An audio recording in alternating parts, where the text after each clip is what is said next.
Sooner or later, it's gonna turn in my favor.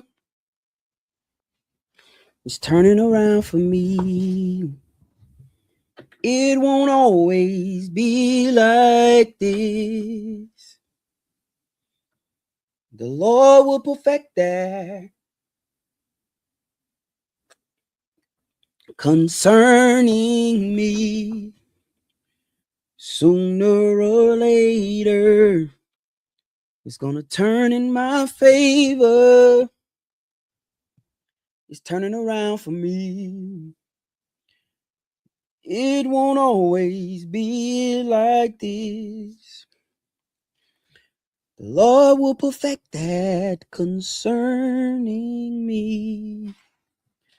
Sooner or later, it's gonna turn in my favor. It's turning around for me. Let's check the audio. How everybody doing, man? Let me know where you coming from, where you checking in from. Let me see. It won't always be like this. Okay, sound good. Sooner or later, gonna turn in my favor. Yep. How everybody doing today? What's going on?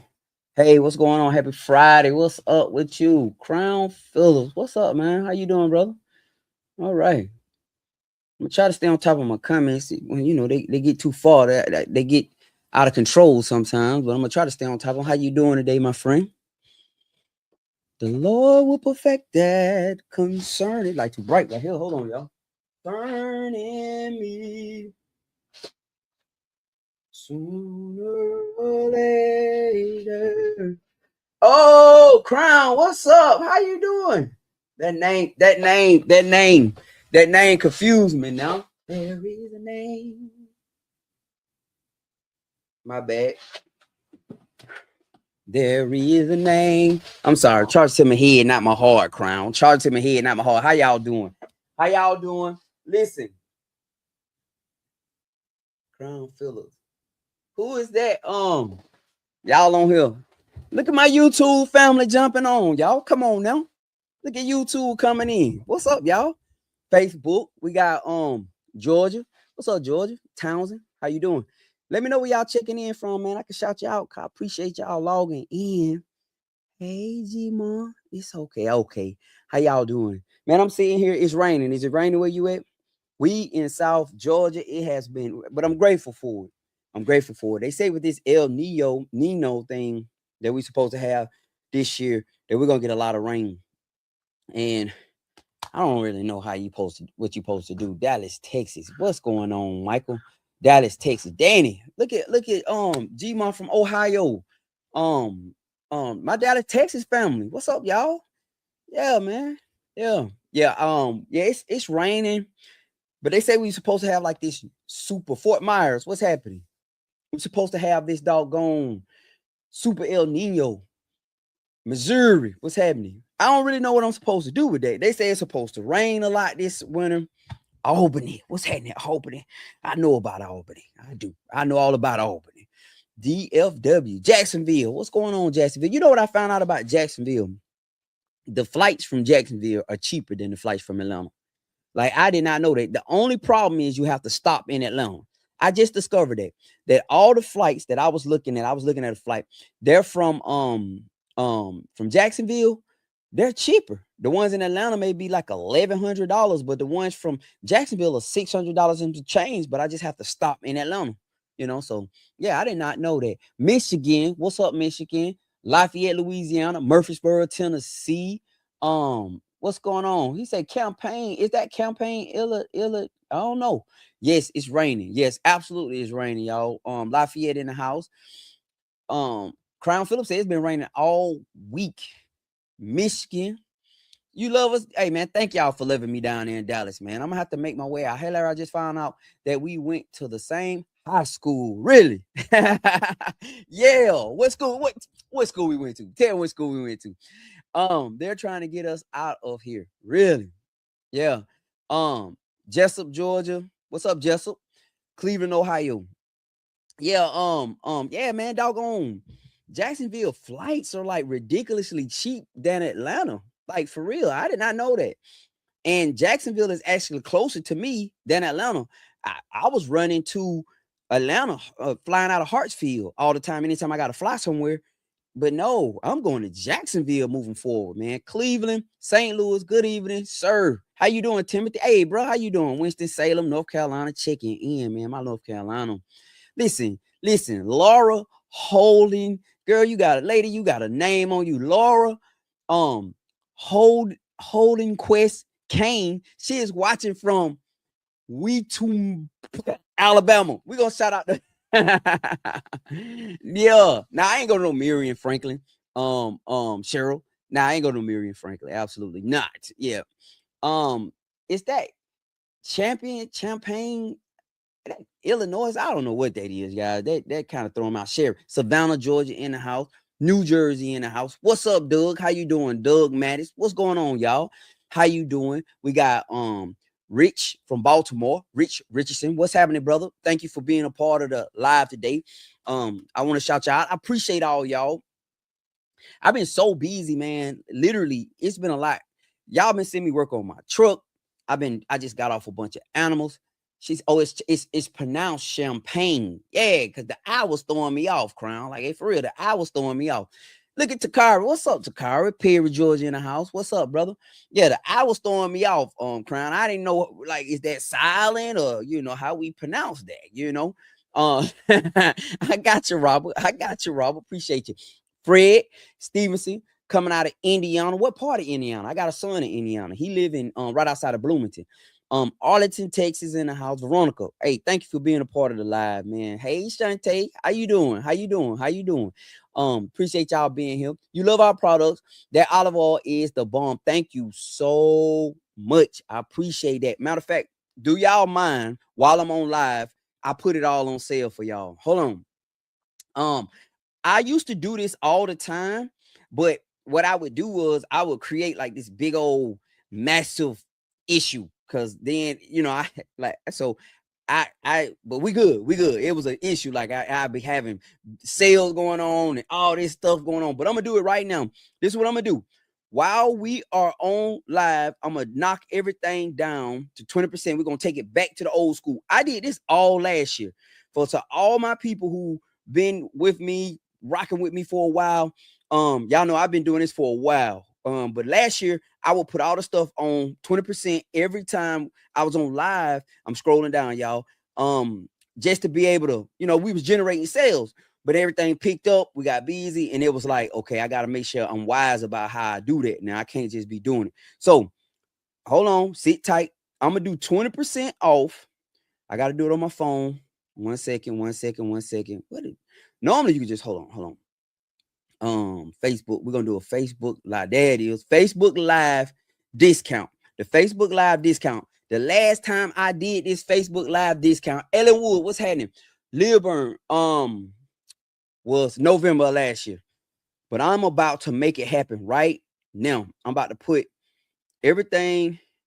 Hold on. I'm gonna make sure I put everything in on sale right now. I'm about to do it, y'all. What the day is? Today is we in August the 14th. What time I'm gonna make it? We're gonna go 5:06. I'm gonna make this thing go to 8. Can I do 8? So I'm gonna do 8 o'clock tonight. I don't know. Yeah, that's 8. But we're gonna go 5:06 to 8. 3 hours. So if you want to try our products, you've been wanting to try our products, you've been on the fence about the products, you don't need no code or nothing. You should just be able to get 20% off. To make sure everything on there. The olive oil. Let me see. Hold on. Make sure everything on there. The books, the merch. Make sure the season. What is seasoning there? Let me make sure that make sure the seasoning on. Okay, the seasoning on there. Everything is on there. So if you've been on the fence about trying our product, boom. I just knocked everything down to 20% off on the website. Let me add it to the website. Here go. I'm gonna put it in the chat. LarryTeresa.com. It's LarryTeresa.com. Just go to the site. There go all the products. They on sale, 20% off while we on live. I ain't done it in a while. The last time I did it, I just checked, was in November. November of last year. I used to do it all the time when I first getting started. But yeah, but let's do it now, man. How has everybody been doing, man? Listen, I have been busy, man. For real, literally busy. Let me shout y'all out though. Hold on. I'm trying to, I said I was gonna stay on top of my comments, right? Let me stay on top of it. Crown said it's a few hours outside from me, like outside of Chicago for sure. Shantae says she good. Lil Burn in the house. What's happening? Ellenwood, Georgia. You love the videos, Larry. I'm learning a lot from you guys. Thank you, Ellenwood, man. Listen, I'm from the south side of DeKalb County. Well, I was born in Atlanta. My daddy moved us from the housing projects downtown Atlanta. We stayed in Capitol Home. We moved from downtown Atlanta when I was 5. Moved out to the old Gresham Road when it was a good place to be. Stayed over there, went to Gresham Park Elementary. Mom and dad split up. I ended up moving off of County Road. So I done stayed on the south side of DeKalb County for a long time. So Ellenwood, I done stayed in that area so long. I remember when Ellenwood was the country. Lithonia was the country. So for real, man.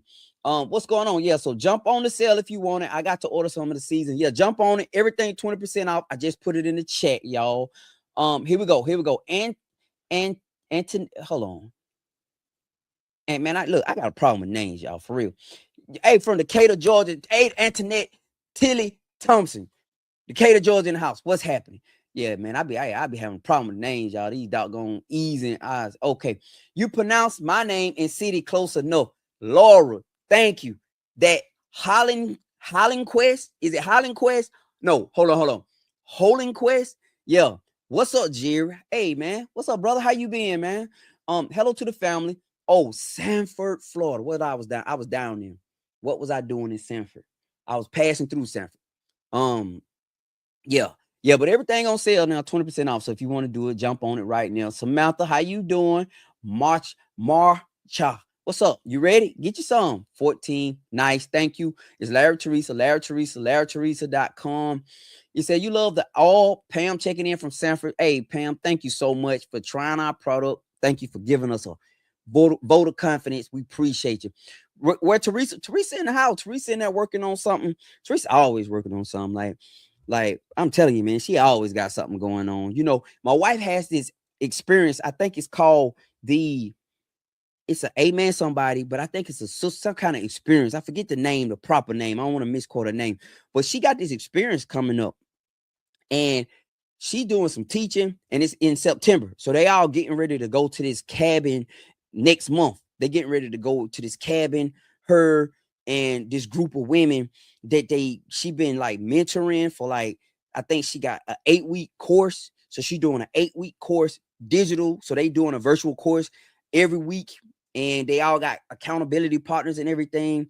And then at the end of the 8-week course, they're going to do 8 weeks and then they're going to all fly to this cabin where they're going to have the in-person experience, right? So they're going to have a 3-day in-person experience. She got a shelf, she got, man, she done put something together for real. She got a shelf.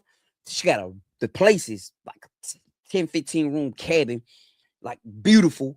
They're going to have the shelf there. They're going to have pictures. They're going to have everything. It's going to be nice. She got the backdrop for the pictures. So when you ask me where she at, she ain't not working on that, y'all. For real. For real. Absolutely. Hey, what's up, Shelly? How you doing? Yeah, Teresa in the house. You love the content. Thank you so much for watching. Gardening season is full swing, staying busy right now. So let me tell you something. I have not dug up my spring garden yet. And I need to. I really do. I need to but the deal is, since I got my tractor, it's easy for me to do because I just go out there with my tractor and I just till everything up. But I'm apprehensive, not comprehensive. I'm apprehensive because I got sweet potatoes still in the ground. And I haven't got a real good batch of sweet potatoes yet. And I feel like this may be the one. And I don't want to start fooling around, tilling the ground, tearing up my sweet potatoes. Let me ask you, how long it take for them to grow? I've had some big giant sweet potatoes that overgrown. Then I've had some that didn't grow, and just the leaves grew. Last year, me and Skylar went out there and we had a bunch of little small ones, but not just a massive sweet potato harvest. So I got this Japanese variety that I put in the ground. It's yellow on the inside and it's very good. And I really want those jokers to grow. I really do. So that's what I'm hoping that happen. I'm doing okay, Mary.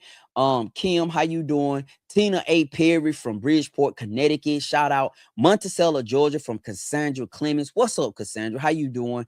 Mary, I'm doing fine. Thank you. Thank you. Thank you. Thank you for asking. I pray all is well with you and your family is well. Hey, Janet Curry, how you doing? Cassandra saying, hey, Mary from North Carolina. Man, my North Carolina family normally deep, man. I'm telling y'all, normally very deep in the comment section, normally deep on these lives. We got Ford Heights, Illinois, cloudy with no power. What happened? Y'all got storms? It's been so hot, guys. Like, I'm not gonna lie. It's been one of them heat type things going on down here where I come outside and I'm like, forget that. I go inside. The animals, you know, they made for it. Them jokers be back in the woods. We got fresh water out there for them. They get up under the shade trees. The boys in the back, I got them in the back in the pen. But I'm really thinning out my herd right now. If y'all saw me doing my goat videos, I just sold 15. I took 5 to the butcher yesterday. So I'm down 20 going into the actual fall and winter, which is a good thing. Like, that's a beautiful thing. Like, you don't want to carry them and you don't have nothing expected from them in the spring. So you don't want to feed them all winter because you got to buy that hay. So that's a good thing. I got a group of them out here in the field with these mamas that I'm holding on to just to see what happened. But we shall see. My excitement are sheep. That's my new thing. I love the sheep, guys. I love the goats too. I'm gonna keep goats, but the sheep seem like they the way to go. Hey, Tuscaloosa, Alabama, my friend from down there. Earthing. What you mean, Samantha? Earthing. I hope to come next year. It's booked for me. Oh, yeah. She for this. Yeah, she oh, Samantha said unearthing my shoes experience. Unearthing my shoes experience. That's the name of the thing my wife, the experience my wife got going on. It's called Unearthing My Shoes. And she did a great job. She's doing a great job. Like, she literally have built a real quality type program, and she be in there all day just working. And I have to tell her, like, just go ahead and cut it out. 11 o'clock at night, she's still working on stuff. And I don't think if I said it, then she'd be up at 1 or 2 o'clock still working on that, trying to make it better. So they actually have a in-person experience. They all flying up there going to next month, and she doing well. Matter of fact, I just came out there setting up the camera, a camera for different. So yeah, she doing good, man. Yeah, God is good all the time. Yes. There go Deborah. Hey, yeah, Deborah going too. It's called the Unearthing My Shoes at Unearthing My Shoes 2026. Yeah. So yeah, my wife got this Earthing My Shoes thing coming on. It's in Gatlinburg. Look, they all know. Yeah, she in Gatlin. Are you in Gatlinburg or Gatlin? Tennessee. This Gatlinburg. Is it Gatlin? I done been up to Gatlinburg, but I ain't never been to Gatlin, Tennessee. You hear me? Anyway, let's keep going. God is good. Yes, he is, Melissa, all the time. So you and your family about what built America. Thank you guys for showing us how to be self-sufficient. Yeah, absolutely. There go reason. She said it's the Amen Somebody Unearthing My Shoes experience. Experience amensomebody.com. Boy, she got a hold on. She said Unearthing My Shoes. I think she put a link in the comment or something. But yeah, she got this thing, man. It's nice. I'm telling y'all. Yeah, it is. You love my family videos. Thank you, Wanda. I appreciate you for watching my family videos. We my goal is to make sure I show people that we don't have to all accept one form of life, right?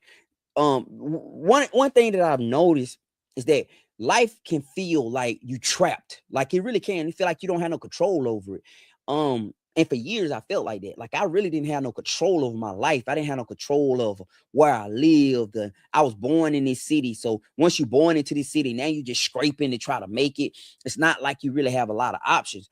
But my goal and focus is that you can sell everything and start over if you want to, but it takes a certain type of individual to be able to do that, right? If you're the type of individual that's afraid of new things, you're afraid of going into the unknown, that really, this is not gonna be for you. But my wife and I did it back in 2021. We started selling everything. 22, we bought this place. So 21, that was the scariest thing ever.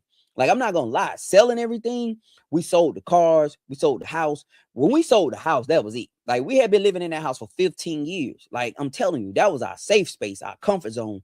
And we had lived in that house. And you may not understand how comfortable that house is to you. Like, that's the nest. That's a nest. And we talking about leaving that and walking out into the world and going to uncertainty. Every now and then I get this feeling, like it's a feeling that that house provided. It felt safe. It felt like home, right? So to leave that is a big deal. And I think that's what we fight. We fight that feeling of uncertainty. And you got to almost like divorce yourself from that. Like, you almost got to fight to get from that, because that's that complacency. So my goal is to show people, number one, that there's more than one lifestyle, guys. We don't all have to be piled up on top of each other living in the city. We don't all have to be struggling to get by every day, just going to jobs, working, grinding. Like, the city teaches us we have to do that in the city, right? We can live off a homestead, and we're not gonna have as much money coming in, but we got great food, and we got to learn this, man. I want to say this. We have to learn that wealth is not only money. We've gotten to this point that wealth is considered just dollars, like it's a dollar amount on wealth, and that's not true. Remember, good health is wealth, guys. If you ever been sick before, you would give anything to be healthy. So having great health, I'm talking about good health where you don't have to worry about this, that, and the third, that's wealth. Having your family, and I'm not just talking about your mom's brother, but like your kids, right? You have your kids. If I could raise my kids where I'm at right now, like, it'd be perfect. But this life I live kind of promotes togetherness. It promotes us being together around each other, because we need each other.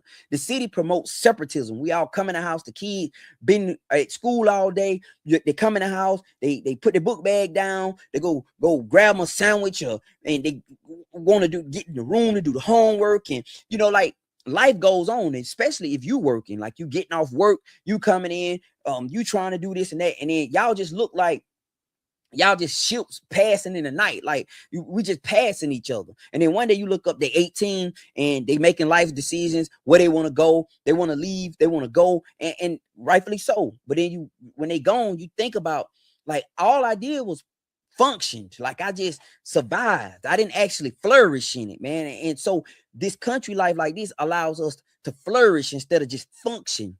That's a big deal, man, because anybody can function. That just means I'm able to, can't put you no nutritious food on the table, but I can put you some food on the table. You get what I'm saying? Like, it may gonna make you sick in the long run, but I'm feeding you. No, flourishing means not only can I put food on the table for you, but I can put healthy, nutritional value food for you on the table. That's the same way. This lifestyle promotes that, right? This lifestyle helped me with that. So that's what I want to show all of us, especially people look like me, that you don't have to be just complacent with this one lifestyle. There's many different forms of life and many different forms of wealth. So great health is wealth, right? Spent family time, togetherness, that's wealth. It seems like as people, we got so far away. I think that's an American thing. We got so far away from family that, that's like, it's so, everything's so divided. All the families divided, um, and they promote that now. That's promoted in our society. Family ain't what you have, is what you build. And I understand that concept, because some of your family ain't no joke. Like, man, I don't want to be around some of my family members. I understand it, but you also had to think about it. That's the beauty of family, that we ain't got no choice.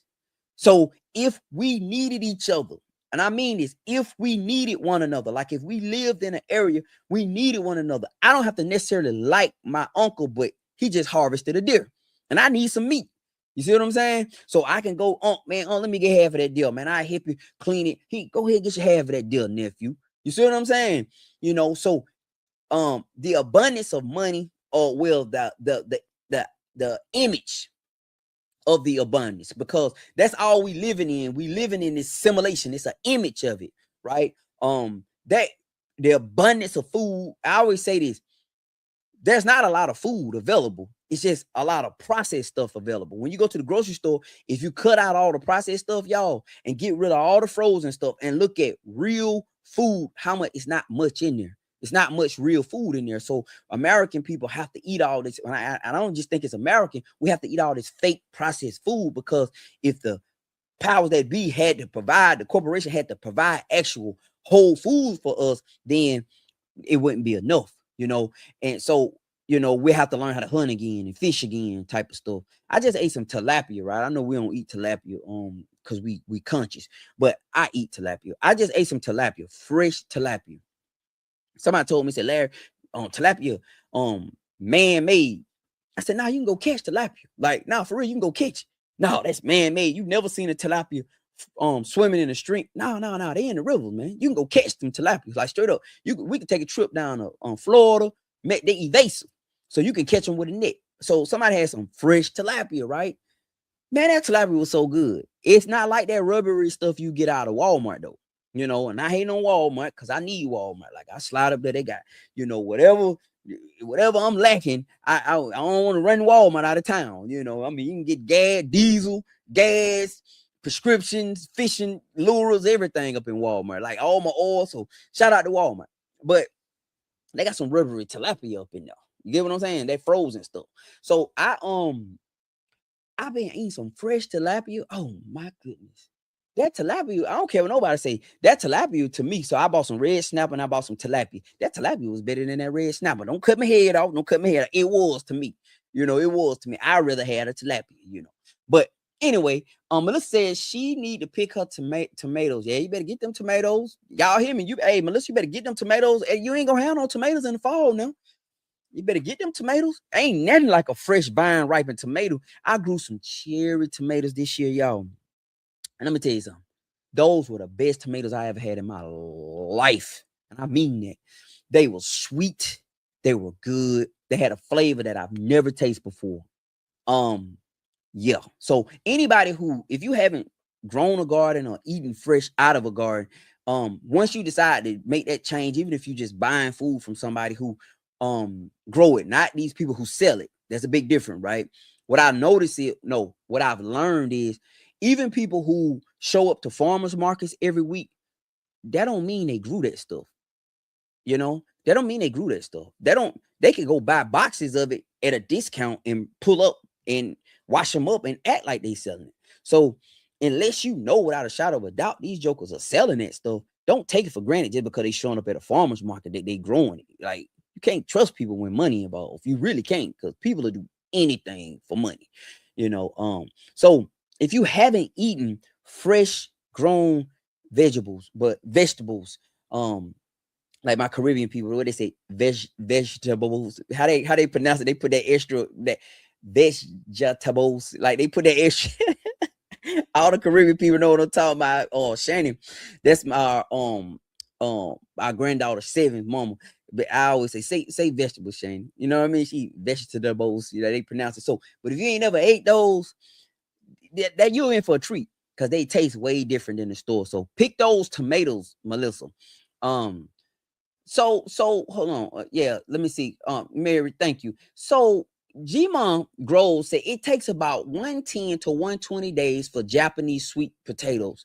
So I'm literally still a little ways out with that, because I planted all this stuff in April, May.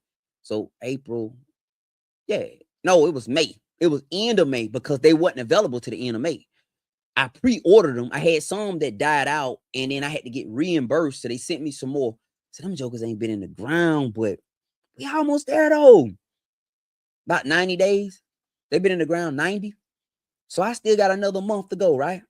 So mid to late September, I should be getting ready to harvest those potatoes. So thank you for that, G-Mom. Yeah. So hold on. How am I posting? My wife on my page posting. How am I posting on Amen Somebody Unearthing My Shoes experience? Like, hey, I just looked up Larry Brown posted it. My bad. Yeah, that's my wife experience, y'all. She check it out. She is literally booking up her 2027 experience right now. Yeah, it's amazing. Now I'm just telling you. Yeah. And what I like about what she doing is intimate. You're not gonna get lost in the fray. Like, you're not gonna get lost in the numbers. If you ever been to a convention, you just get a lathe, a shirt, maybe a bag to prove you was there, but it's not really an intimate time with the leaders, or intimate time with, they may have small groups, etc. But my wife putting together something intimate, and that's cool, because I think that's what we need. People want and experience. They want personal. They want to feel. They want to know it's real, because so many people are hurting. And so many people want to feel the Lord in their life, not just hear about him. Because I think that's the big thing, right? We go and we hear about him all the time, but you got so many people that ain't never felt the goodness of the Lord in their life. They haven't, man. They don't know. They don't know. I'm telling you, you can tell them all about the goodness of the Lord. You can tell them how God been good to you. You can tell them about this, that, and the third, but they have no personal experience with the Lord. They don't, right? I'm at the stage of my life and my walk where I know it's all gonna work out, regardless of what. I just know it's gonna work out. I'm not stressing over nothing that belongs to the Lord. Like, that's stupid. Like, why am I can't control that? So why am I worried about that? Right? We got to stop doing that, because what happens is you in direct opposition with the Lord at that point. Like, when you're trying to be the control, right? You're trying to change it and control it. Then that means you saying, I'm God. That's what you're saying. No, I'm the Lord. That's what you're saying. No. I'm taking it from you and I want to do it. You see? And the truth of the matter is, it's so much in this world that we can't control. Like, we can't control it. The globe, like gravity. Let's just get down to science. They say gravity. Like, you can't control that. Right? We can't control if a tornado come through. Somebody just posted right here. Rosie said a tornado came through Wednesday. Like, we can't control that, right? You can sound an alarm, you can blow a horn, you could build a bomb shelter, but you can't control that. So it's too much in our lives for us that we can't control. And I feel like all the stuff that we can't control is evidence. That's evidence that it's something higher and greater than us. It's too much for us. So man try to explain the unexplainable. Man try to tell you that this, that, and the third, but they cannot stop the waves from coming in. When a tsunami come in, I don't care how educated a person is, they cannot stop it. They can issue a warning. They can say, hey, be careful, it's coming. But man has not figured out how to stop it yet. I just seen this week where it was an earthquake in Colombia, right? And that earthquake impacted the wealthy and it impacted the poor. It impacted everybody, the government officials. It impacted the people who thought they was above and the people who felt like they were below, right? Man cannot stop an earthquake, but man still is denying the high power of God. You get what I'm saying? So what I've learned is some things in our lives that we just not going to be able to control. That's why they say the battle is not mine, it's the Lord's. You get me? So that's why when God say vengeance is his, that's why you never respond out of revenge. Like, if somebody do something to you, you don't respond. The best thing for you to do is just say the Lord got it, and the way he do it is for real. All right. So I've learned that there's too many things in my life that I can't control for me to feel like I'm the ultimate power. Right? You know, you got so many educated people now who swear about this and swear about that, but you can't stop a wave from drowning out 100,000 people. You can't stop an earthquake from killing out 20. You know, you can't stop that. But we're so educated now. You ain't figured out a way to cure cancer. You can't even, you know, like too many people are falling off the face, and maybe they know. I don't know. You know, maybe I don't know. But it's too many things that we can't control. So what I've learned is it's gonna work out. That's my new thing. I stopped stressing about it. And I just want to encourage you to do the same thing, man. Let that go. Don't worry yourself to death about stuff you can't control, man. South Carolina, Wanda. What's up, Wanda? I've seen your name pop up so many times before. Hold on, man. Larry Brown posting. Hey, shit, all on my page. Typical August temps. Yeah, it's rough down here. So Mary Harris, Samantha said, yeah, Mary said, I love the country. I was born and raised. I stayed with my grandmother. I stayed with my grandmama. They had pigs, chickens, and she had a garden. You hear what I'm saying? Yeah, that's the way to grow up. Nicole said, Macon here. Love y'all videos. Shout out to Macon. For real, Macon. What's going on, man? Hey, no, anytime. My wife said, thank you back. No, anytime. What you mean? It's no I in team, right? I enjoy to see your progress. So as you build, I'm gonna applaud you. Like, no, I want to help you win, because that takes a lot to do that. Like, it takes a lot to build something from scratch. People who've never built anything from scratch think it's easier than what it is. And then after you build it, you hope people will receive it. So even though you've built it, don't mean it's gonna be received. So building is the first part of it. Selling it is the next part of it. And then pulling it off is you see what I'm saying? And then being able, that's why I always told you, make sure and this for anybody, not just my wife, make sure you create something that's easily duplicatable. If you can't duplicate it, then that means you can't do it over and over again. So when you put your time and effort into something, and you put your time and effort into it, and it becomes a success, right? You need to document it, all that stuff, so you can easily duplicate your success. The last thing you want is the best recipe, the eat the cake. Everybody say, but it's the best piece of cake I ever had, but you can't duplicate it. You, in your mind, you can. You say, this is what you say. Oh, I can make those over again, but they never taste the same, because you did not document your process. You did not write it down. You did not document it. So it's hard to duplicate that success. So that's why I'm always pushing for that. And that's for anybody, man. If you want to do anything big, or you trying to do something, make sure you document it so you can duplicate it. If you don't document it, it's hard to duplicate the success. You just on a wing. All right, let's keep going, man. Miriam, she said, "How I would love to visit your place. Can we set something up?" Not yet, Miriam. Not yet, man. I got a gazillion people trying to come down here. So now ain't the time. I'm still building something out. I want to do the chicken processing. We still working on that. And in the midst of doing all that, I got to do everything else. So a lot of this stuff I want to do take money, so we got to constantly generate and then invest back into it. So when I ain't doing anything, I'm generating. I'm trying to generate. So whether it's I'm working on the business, working on the products, or working on something, I'm doing something, trying to generate. And once we get to the point where we've generated and we can invest back into it, then I can say, okay, now I got something for you to come down here and see. I got you something that you could come down and be a part of. Did anybody on here take advantage of it? Okay, it's active. I'm just making sure it's active. Not pressure you to buy anything. I want to make sure that you actually are. Okay, yeah. So a couple of y'all took advantage of the 20% off. Okay, yeah, y'all have. I just want to make sure that you're taking advantage of it, but it's out, it's active. All right. But let me keep going, man. Hey, Latoya, how you doing?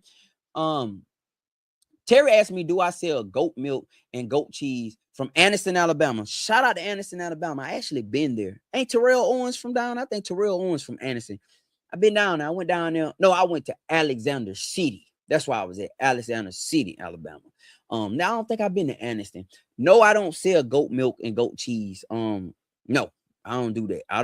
I sell goat meat. So I just dropped off a bunch of goats yesterday. And this time I'm gonna get a lot of goat sausage and a lot of ground goat, and then I'm gonna get some chops, right? Some cuts. And I'm gonna keep some for myself, but I'm also gonna offer some to people to sell. But yeah, I don't do the milk and the cheese. That ain't my thing. I don't even eat cheese. I don't even do dairy, period. Like, the only dairy you may get me to eat is butter. I found out I was getting these headaches and I didn't know what it was. Kind of found out, y'all, the cheese. It was the cheese. Yeah. And the only reason I figured that out, I was over there talking to my grandma. I was talking to my grandma and she was talking to me, and I be listening to what she be saying. And she was telling me that my auntie was having these problems with her head and her sinuses. And she said my auntie figured out that it was the cheese. I think my auntie got all these tests and everything, and she finally figured out that it was the cheese, the dairy, and all that stuff. I don't even know if it was dairy or if it was just the cheese that was causing it. So I told my wife, I said, you know what? I think that may be what's wrong with me. So I started paying attention to my diet.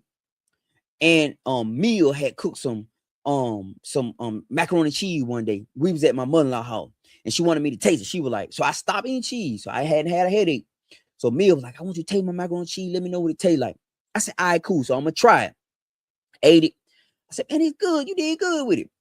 Woke up, head with her. I said, that's what it is, the cheese. I haven't had any problem. So I don't fool with no form of cheese, no form of milk, none of that. The only dairy I'm gonna eat is probably some butter. That's it.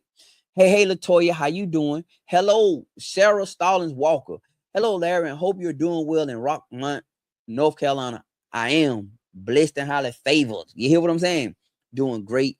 God is a provider. He's a holder. He's a restorer, right? He'll provide for us. He'll hold us, and he even return what was lost to us. Y'all hear me? Yeah. So yeah, I'm doing great. Amen, Samantha. Yes.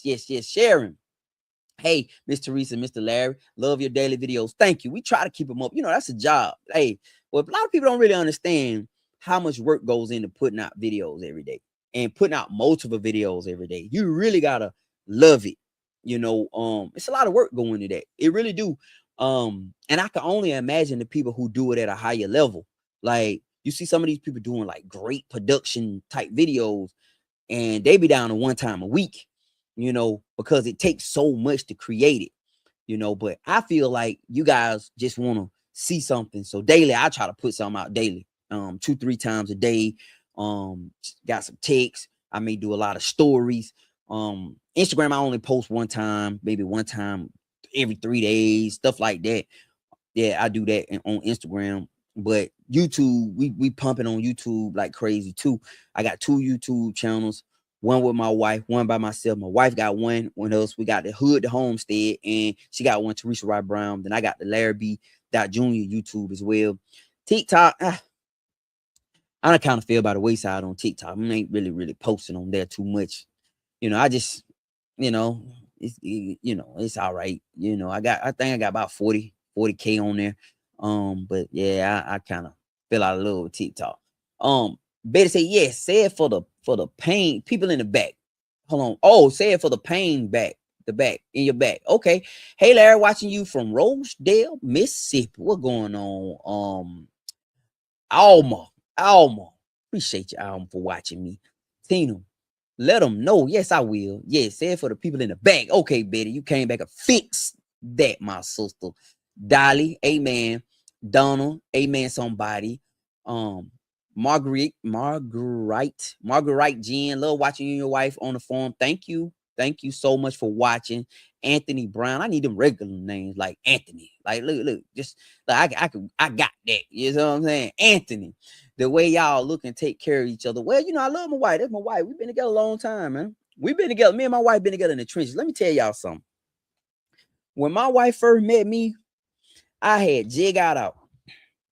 I ain't have a pot nor a window. Like, I ain't have a pot nor a window, y'all. I had a black bag, a black trash bag. Let me tell you the story. You want to hear the story? Let me tell you. So, I was ripping and running in Tennessee. I got myself locked up. I got out in 2004, September the 14th, 2004. My grandmama and granddaddy, OGs, love them to death, came up there and got me. I had some warrants down in Georgia, so I wasn't expecting to get out. So I was kind of telling them, I don't know if y'all should come. I'm keeping asking my counselor, like, do I got a hold? No, Larry, you don't have no hold. No, Brown, you don't have no hold. Do I have a hold? No, you don't have a hold. So I'm thinking, and the whole basically for all my people who don't know, that's basically when you're not going to be released from prison, but you got to go to another facility. So I'm expecting to have to go to another facility because I know I was on probation or whatever. So, shoot, they was like, no, you don't have a hold. So the morning I was released, it took a long time. I mean, I'm thinking maybe I got a hold and they ain't tell me because they do what's called an NCIC before they let you go. So I'm still on the compound walking around. I'm like, if my grandmama and them there yet? Yeah, no, they ain't here yet. So I'm thinking they finna lock me up and take me to somewhere else. But shoot, them folks let me out. They told me, Brown, come on, they down here. I run up out of there. Grandmama and granddaddy them. I jump in the car with them, man. Y'all go. Granddaddy, I was like, Granddaddy, let's go. Granddaddy hit it. He was still in good health then. You see what I'm saying? Granddaddy was still in good health. It's 2004. He was still in good health, man. He a big man. He had a 96 Impala. So he pull out. We gone. I had my nephew Christopher in the car. Grandmama in the back seat. I'm in the passenger seat. Granddaddy driving. So we coming back. Hurricane. It was a hurricane hit Michael or something. So we coming back from Tennessee. I'm in Pikeville, Tennessee. So we coming back from Tennessee, riding down the freeway. It's a hurricane, the remnants of the hurricane. I mean, it's bad, y'all. It's raining like crazy. Granddaddy driving. And I remember, I never forget, I was scared in the front seat because I hadn't rolled in the front. I was like, Granddaddy. He was like, no, you just ain't rolled in no car in a long time. Like, I'll never forget Granddaddy said that. I was like, Granddaddy, you need to slow down, man. He said, nah, you just ain't rolled in no car in a long time. That was wrong with you. Just give yourself a minute. You'll get back right. Granddaddy was a gangster. I didn't know that until he got older. But so we coming back, it's raining, it's storming. I think it was Hurricane Michael or something like that. I can't remember what it was. I had to look it up, 2004. So we get back to Atlanta. I go over my grandma and granddaddy house that night with my nephew, slept with my nephew. From that point, I went to stay with my sister Tamika, but then I went to end up staying with my younger sister Kim. And that's how I met my wife. I was over there one night. my auntie Tam called me. They worked together, and she was like, what you doing? I ain't doing it. She said, y'all want to play some cards? I was like, yo, let's do it. So she said, I said, I don't have no partner. Kim ain't here. So she said, I get somebody for you to play with. That's what Tam said. Cause she was like, what you doing? I ain't no name. She was like, I'm gonna come over there. You want to play cards? Yeah. I said, Kim ain't here, so I ain't got nobody to be a partner. She said, I got somebody. So she hollered at my wife, brought my wife with her. We got to kicking it. And that's how we met each other that night. And she was cool. I'm cool. She was doing way better than me now. Hold on now. I just got out. I'm jigging out. I think I might have met her. It was Thanksgiving. So I had been out maybe 2 months. I was working at the pie factory. I had a job in Atlanta working at the Edwards Pie Factory over there by Edgewood Counterpart train station. And while you playing, making pies is surprisingly difficult work. Like for real. I'm making pies. So I was trying to get my forklift license so I don't have to make pies no more. I'm just trying to do the right thing. Streets calling me though, man. I got cousins, people trying to call me. They calling me. Because that's all I had ever did to that point. So I met my wife and we got to talking and everything. And I'll never forget, I'm trying to get to McDonald's to get my doggone forklift license. Like because I'm trying to get my forklift. I ain't have nobody because everybody had to be to work. And she told me, she said, hey, you can use my car. I'm like, what? Yes. So she let me use her car to go get the forklift. Like that, how I knew she was a rock star. I like, this a rock star right here. This a woman because she want to help me. Don't even really know me. She don't even know me, but she just let me use the car. Like you hear what I'm saying? I could have just used the car, got my forklift life, and never talked to her again. So my wife has been I was broke. Like my wife got paid on the 15th and the 31st forever. She worked a state job. She got paid on the 15th and the 31st. My whole life revolved around the 15th and the 31st for probably about, I'm gonna say conservatively, maybe the first 10 years of our marriage. I'd be flexing if I told you 2000 and maybe a little bit less, right? So it might have been 7, 8 years. For the first 7, 8 years of our marriage, my life depended on the 15th and 31st.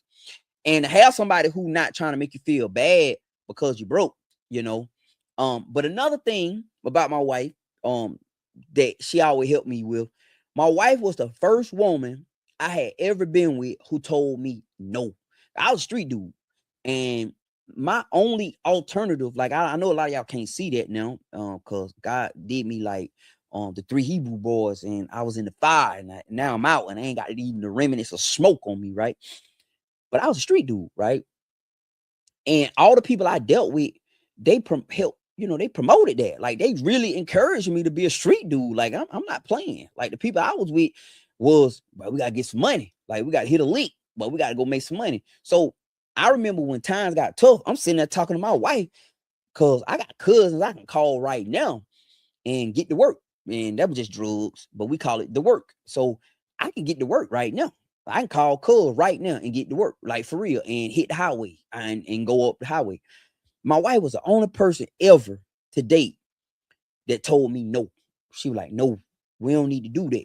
Like, you don't need to do that. Like, no. And then she was like, well, if you do that, you can't be with me. You see what I'm saying? And I appreciate that because, excuse me, it wasn't the fact that I couldn't be with her or nothing. But I remember being in prison. I told myself, and this was for real, I need a new group of friends. Number one, when I was gone, none of them kept up with me. The girl I was with, she gone on, lying. All my quote unquote friends, they gone. I don't hear nothing from them. They not making sure I got money. Cause if I fool with you, if you gone, I'm gonna make sure you at least got money. I don't care if it's like I got a cuz right now, been locked up since 1999. I make sure he's straight. Even if it's just me accepting a phone call just to see how he doing, just talking, I couldn't just abandon him like that. I love him. I couldn't abandon him. But everybody who was in my life up until that point, they abandoned me. So while I was in prison, I told myself, this is no joke. Hey man, you need a new group of people to be around. You need to pick women better. You're not picking right. You're picking the wrong type of people. So when I got out, I was committed to picking good people. Like even right now today, that's my goal.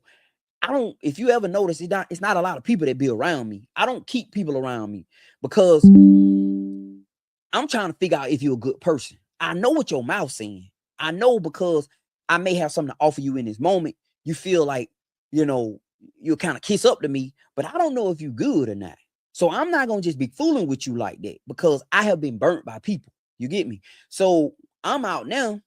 I'm looking for good people. So my wife was one of the good people. Out of all the people I met in my life, she one of the best people I met in my life. Stood by my side. And even after this, I'm gonna show you this another part of the story. So I'm getting out. I remember I told y'all about the warrants I had, and I knew I had warrants. No joke, man. I was a criminal. Like, this is not no flex, no brag. Like, yes, I was a criminal. So I had warrants. I didn't know what happened with the warrants. I thought the warrants just disappeared. Like, do they disappear after a while? Like, I don't know.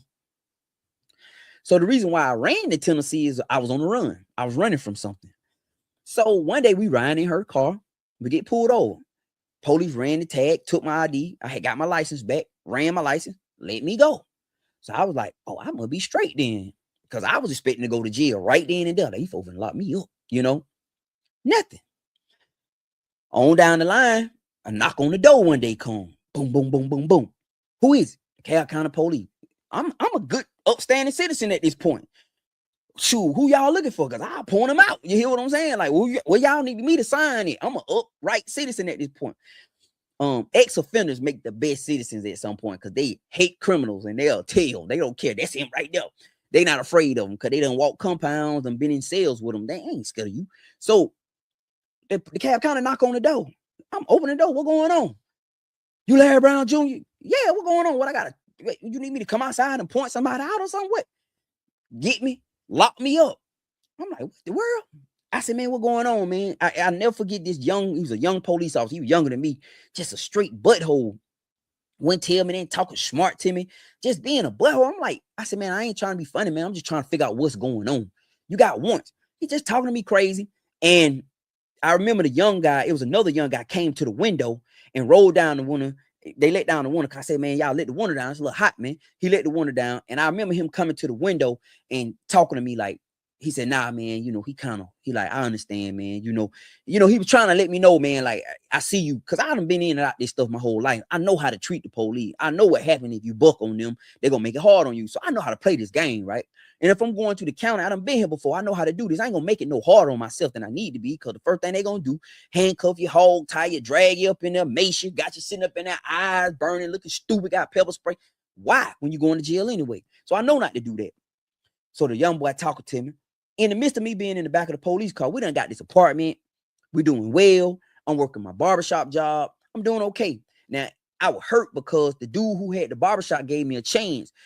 He knew I had been in and out the joint, jail and stuff. He said, I'm gonna give you a chance. I normally don't, fool with people like you. And I respect that because he done had been stole before. He didn't, he had issues. So Dennis Mitchell, shout out to Dennis. He had Clippers Barbershop over off of Candler Road, right?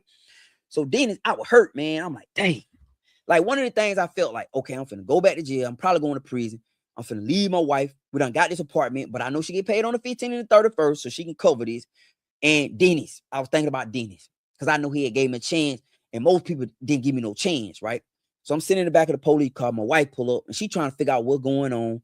She don't know if I done did something, and I'm like, I ain't did nothing. This old stuff. Cool. So they lock me up, take me to DeKalb County. Take me to DeKalb County. I'm staying in DeKalb County.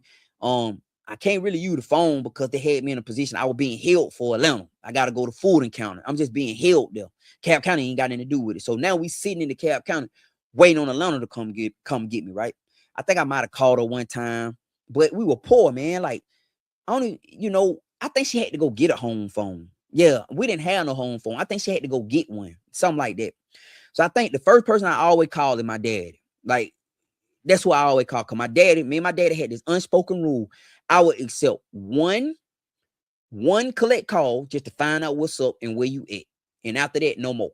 So I hit him with the collect call. And I would hurt cause that hurt my heart because he had believed in me for the first time in a long time.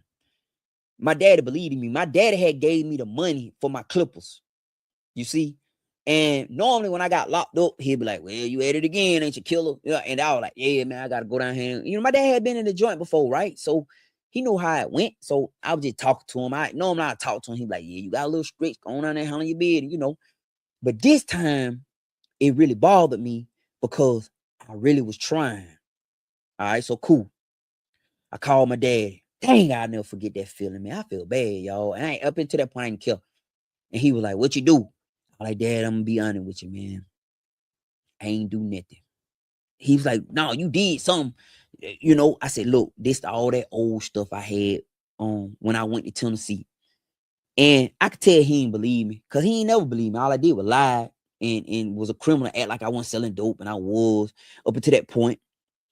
And he was like, well, all right, killer, just, you know, take it easy type stuff. Because he had been through that so much. I was so hurt. And I expected my wife to leave me because everybody up until that point left me. They left me. When I got locked up, the best thing could happen with me to get my clothes. If you ever see Lois commenting on here, I got my cousin's ex-wife named Lois. Her name Johnny Freeman. You may see her comment on here, especially on YouTube. She was one of the people out of all my life, out of my whole entire life. It's two people who did this for me.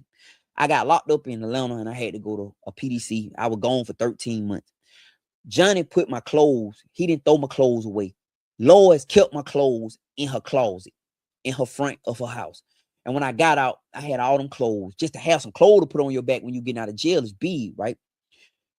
Linda Joe in Chattanooga. She passed on. Linda Joe was another one. She didn't let nobody take my stuff. And I had some expensive stuff. She fought for my stuff, kept my stuff. And when I got out, I had clothes. I couldn't fit them, but I could wear my shoes, though. So I had shoes, right? So my expectation was everybody to leave me. All right. So I think my wife went and got a phone. So I think I was finally able to call. I think I was able to call when I got to Rice Street. That's Atlanta. That's Fulton County Jail. So when I got to Rice Street, I think I was finally able to call, right? So, all right, cool.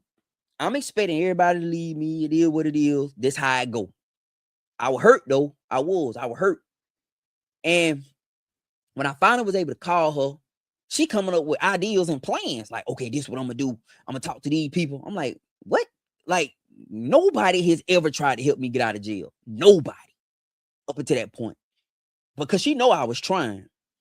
My expectation, my granddaddy was like, well, he at it again. My grandma, she just loved me. You know how your grandma is. You know, grandma look, she riding. Like, it don't matter. Grandma riding, you know. She riding, but like, that's my grandson. She riding.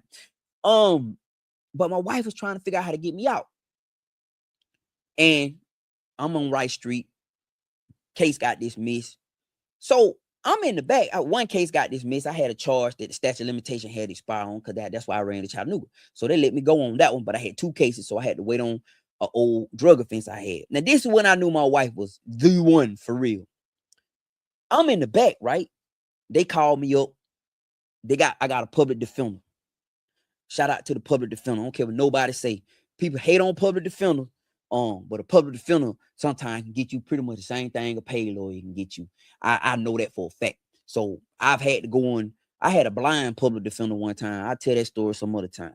They gave me a blind public defender in Red Bank, Tennessee on a drug offense. It's crazy.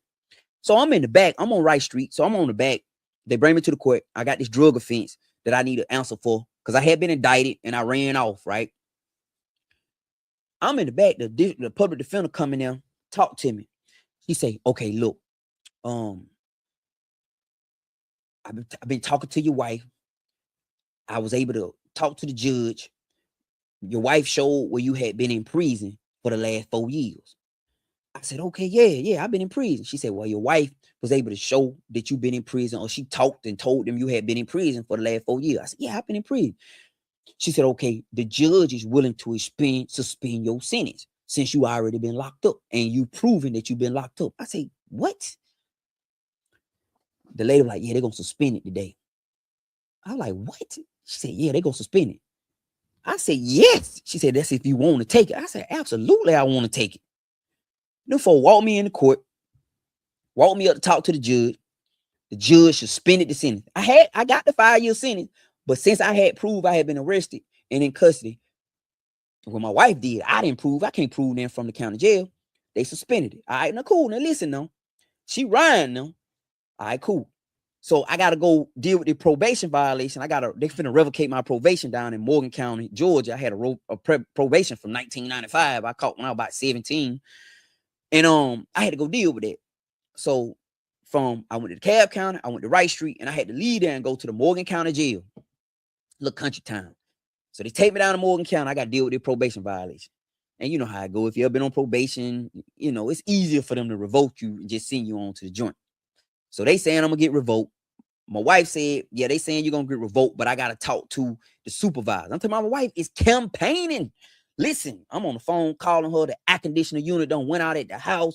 She thugging it out, fighting it. Ain't no complaints. I'm gonna get you here. Cool. All right. She said, I talked to your probation officer, and they pretty much saying, they're gonna revocate your probation. You gotta go. I was like, it's all right, because if I just go for the probation, it's a theft by receiving charge. I'm gonna get out and diagnostic. They're gonna give me a number. They're gonna let me out and diagnostic. They're not gonna take up no bed space for this old probation. So I'm in my mind, I'm preparing to go do that, right? So she said, nah, I gotta talk to the supervisor. So my wife done pushed back on the probation, talked to the supervisor, done got the supervisor to agree that if she give her the balance of the money that I owe on probation, them folks will let me off probation. Listen, I called my wife.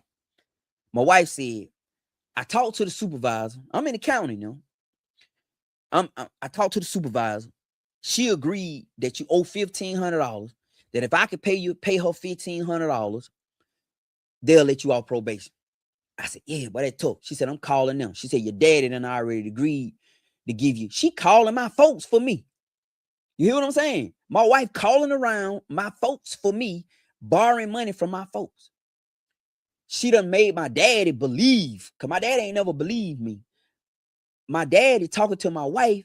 Now he realized, I don't think he really did any time. Like my daddy tripping, like he got somebody pulling for him.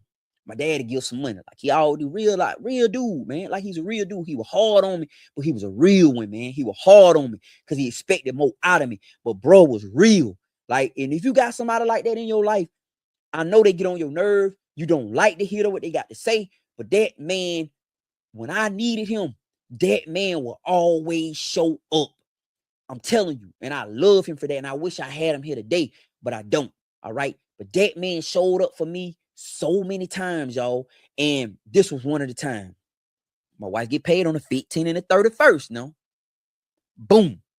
The 15th comes. She said, when I get my check on the 15th, I got this much, and your daddy done agreed to give that much. We'll have enough to pay the probation. All right, cool. Now I'm in the county, getting ready to do the county stuff. I done been down in this little country town county for a little bit now. Not no little bit. I stayed like 30 days, right? So I probably had been in that country town probably about 2 days. About 2 days. This ain't never happened to me before. Ever. I'm in there. I'm calling her. She like, yeah, I'm going to handle it. Blah, blah, blah. All right, cool. So I'm in there walking around. About to have to fight this young boy. I can already tell I'm finna have to fight him. I already know, I can just see he want to try me, So I'm already preparing in my mind how we're gonna handle it, Been here before. He checking me out. I'm on the phone. I'm looking at him back like, what, And he look off, but he finna try me. It is what it is. I'm in the shower. My wife told me, she said, I'm gonna go pay the money today. I said, all right, cool. So I jump up, get in the shower. I'm expecting to maybe I'm gonna leave. Remember, this ain't never happened to me before. Cause every time I got locked up, everybody left me. Nobody gave me money. Nobody made sure I had money on my books. Nobody made sure, man. When I was in Tennessee, they let us have TVs. They did. They let us have these little TVs in our cells, right? I could not get nobody. Kim did, and my buddy Greg did. My little sister. Kim done got a TV with a VCR on it. See, like what movies I'm gonna watch, Kim? But she was young. She ain't know no better. But I couldn't get nobody to send me a $85 TV. Now, out of all the people I had help, I mean, my buddy Greg, he did the best he could do, but he ain't had no money. Kim, my little sister, I couldn't get nobody to do that. So my expectation was when I was incarcerated, people gonna always leave me. But my wife decided that she wasn't gonna leave me. Took me 30 days to get out of her. I'm in the shower, right? I'm in a bathing. I'm like, okay, maybe I'm finna leave. You get it? Maybe I'm about to get out. Brown, what? When they tell you this right here, time to go. pack it up, roll it up, right? I like, man, I'm about to get out, man. I'm talking about I'm on Wright Street. I went to the Cab County Jail, went on Wright Street. They had me on 6 South 500, 6 South 500, and the 6th floor on Wright Street. Everybody going to prison. It's nobody getting out up there. When I was on the 6th floor, but these are the people I had been around so long. I had rabbit, like I done ran, I didn't escape. I got escape on my jacket, you know. So I had a red jumpsuit soon as I got there. Soon as I got in there, I'm not getting no orange jumpsuit. I'm getting a red jumpsuit. I got a violent offense I got to deal with, and a drug offense that I got to deal with. But it's a violent offense, and I got escape on my record. So I got a red jumpsuit from the time I got in there and a red wristband. So everybody in here going to prison. I was on my cellie. My cellie, well, the cellie is the person you be in the cell with. My cellie is a serial rapist. I probably shouldn't say that on live, but he was a serial rapist on the west side of Atlanta. He was HIV positive, giving girls HIV straight up, man. This is the dude I'm in the cell with, right? And you know, I talked to him and stuff like, man, I'm trying to figure out what's wrong with you. Like, you know, he was throwed off. But what happened was with him, somebody had gave it to him, and his goal was to give it out to people. That's what he was doing. And he had a wife with children and everything. And he didn't even tell her he was positive. That was crazy, man. So, you know, I'm going through all this stuff. My expectation, everybody gonna leave me. And I got to get back to what I know. Survival, right? My wife stood by my side. Pack it up, Brown. I'm in Morgan County Jail. I roll it up. I fall up out of there. I'm gone. They called me to the front. I never forget. She called me, the little lady called me to the front. Gas prices was this old, what it was, 05. I think it was 05, right? Gas prices higher than, you know, for us at that time, gas prices were ridiculous. So I'll never forget the lady say, you better thank that lady. Not only did she get you out, but she drove all the way down here, high these gas prices. This is the lady in the thing booking me, get me out. I'm like, yeah, I'm gonna thank her. All right, I'm trying to get out the door. Just like pop the door, right? So we popped the door. I'm out. It took me 30 days to deal with that. But it was going through that I realized I'm gonna stay with this lady. Cause she got my back for real. All these folks in the street that I done met, all these people who may be my type, because that's what people kill me about, my type, right? But your type ain't got your back. Like the person you keep choosing are the people who gonna leave you when you in your worst shape. And hopefully we never get to the point where we in our worst shape. But for me, I want to have me somebody knowing that if I just happen to have a car crash or something, because you can't control that. Somebody speeding, boom, hit you. And next thing you know, I'm in a wheelchair, this person will be by my side.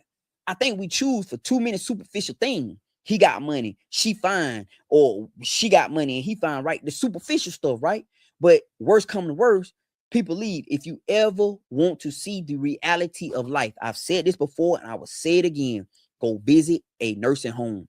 Go visit a nursing facility where people need help. Go visit those and see how people are just being thrown away in those facilities. I'm telling you, man. I mean, people who, young folks who just had to have strokes and they all like this and they can't move. Nobody want to take care of them. Nobody can. And they laying up in there with diapers on and stuff, and people don't even come visit them. Out of sight, out of mind. You get what I'm saying? So me personally, been through some of the worst stuff, haven't been all alone, and all the people I have handpicked for my life, I cherry picked all those people for my life, eventually left me at some point. They left me. All right. They all abandoned me. They were gone. When times got tough, they didn't stick by my side. And the only one person who ever stuck by my side through all that is my wife. Now, my sisters, of course, they'll answer the phone, you know, especially Tamika. She gonna answer the phone. My older sister, Tamika, gonna answer the phone. Like she gonna do the three-way all day. You just know not to run her phone bill up and know not. She gonna do her bare. She gonna be there. I ain't gonna say the bare minimum, but she gonna do her thing. But everybody else gone. Grandmama and Tamika was the people I could call. Dad, I probably could call him one time. My stepmama Jackie. Shout out to Jackie. No, I'm finna lie on that lady. And I'll be lying on that lady. She gone now. My stepmama Jackie. I'm sorry. Lord knows I wasn't trying to forget her. I was in Patros, Tennessee. That lady helped me through some stuff. I was in Patros, Tennessee, Brescia Mountain, in the mountains of Tennessee, locked up at a diagnostic center up there. And that was a tough time right there.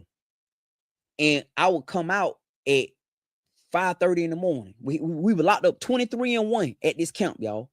23 hours of the day, and we only came out 1 hour a day for rec, and then they gave us 15 minutes for showers. That was tough. That was tough.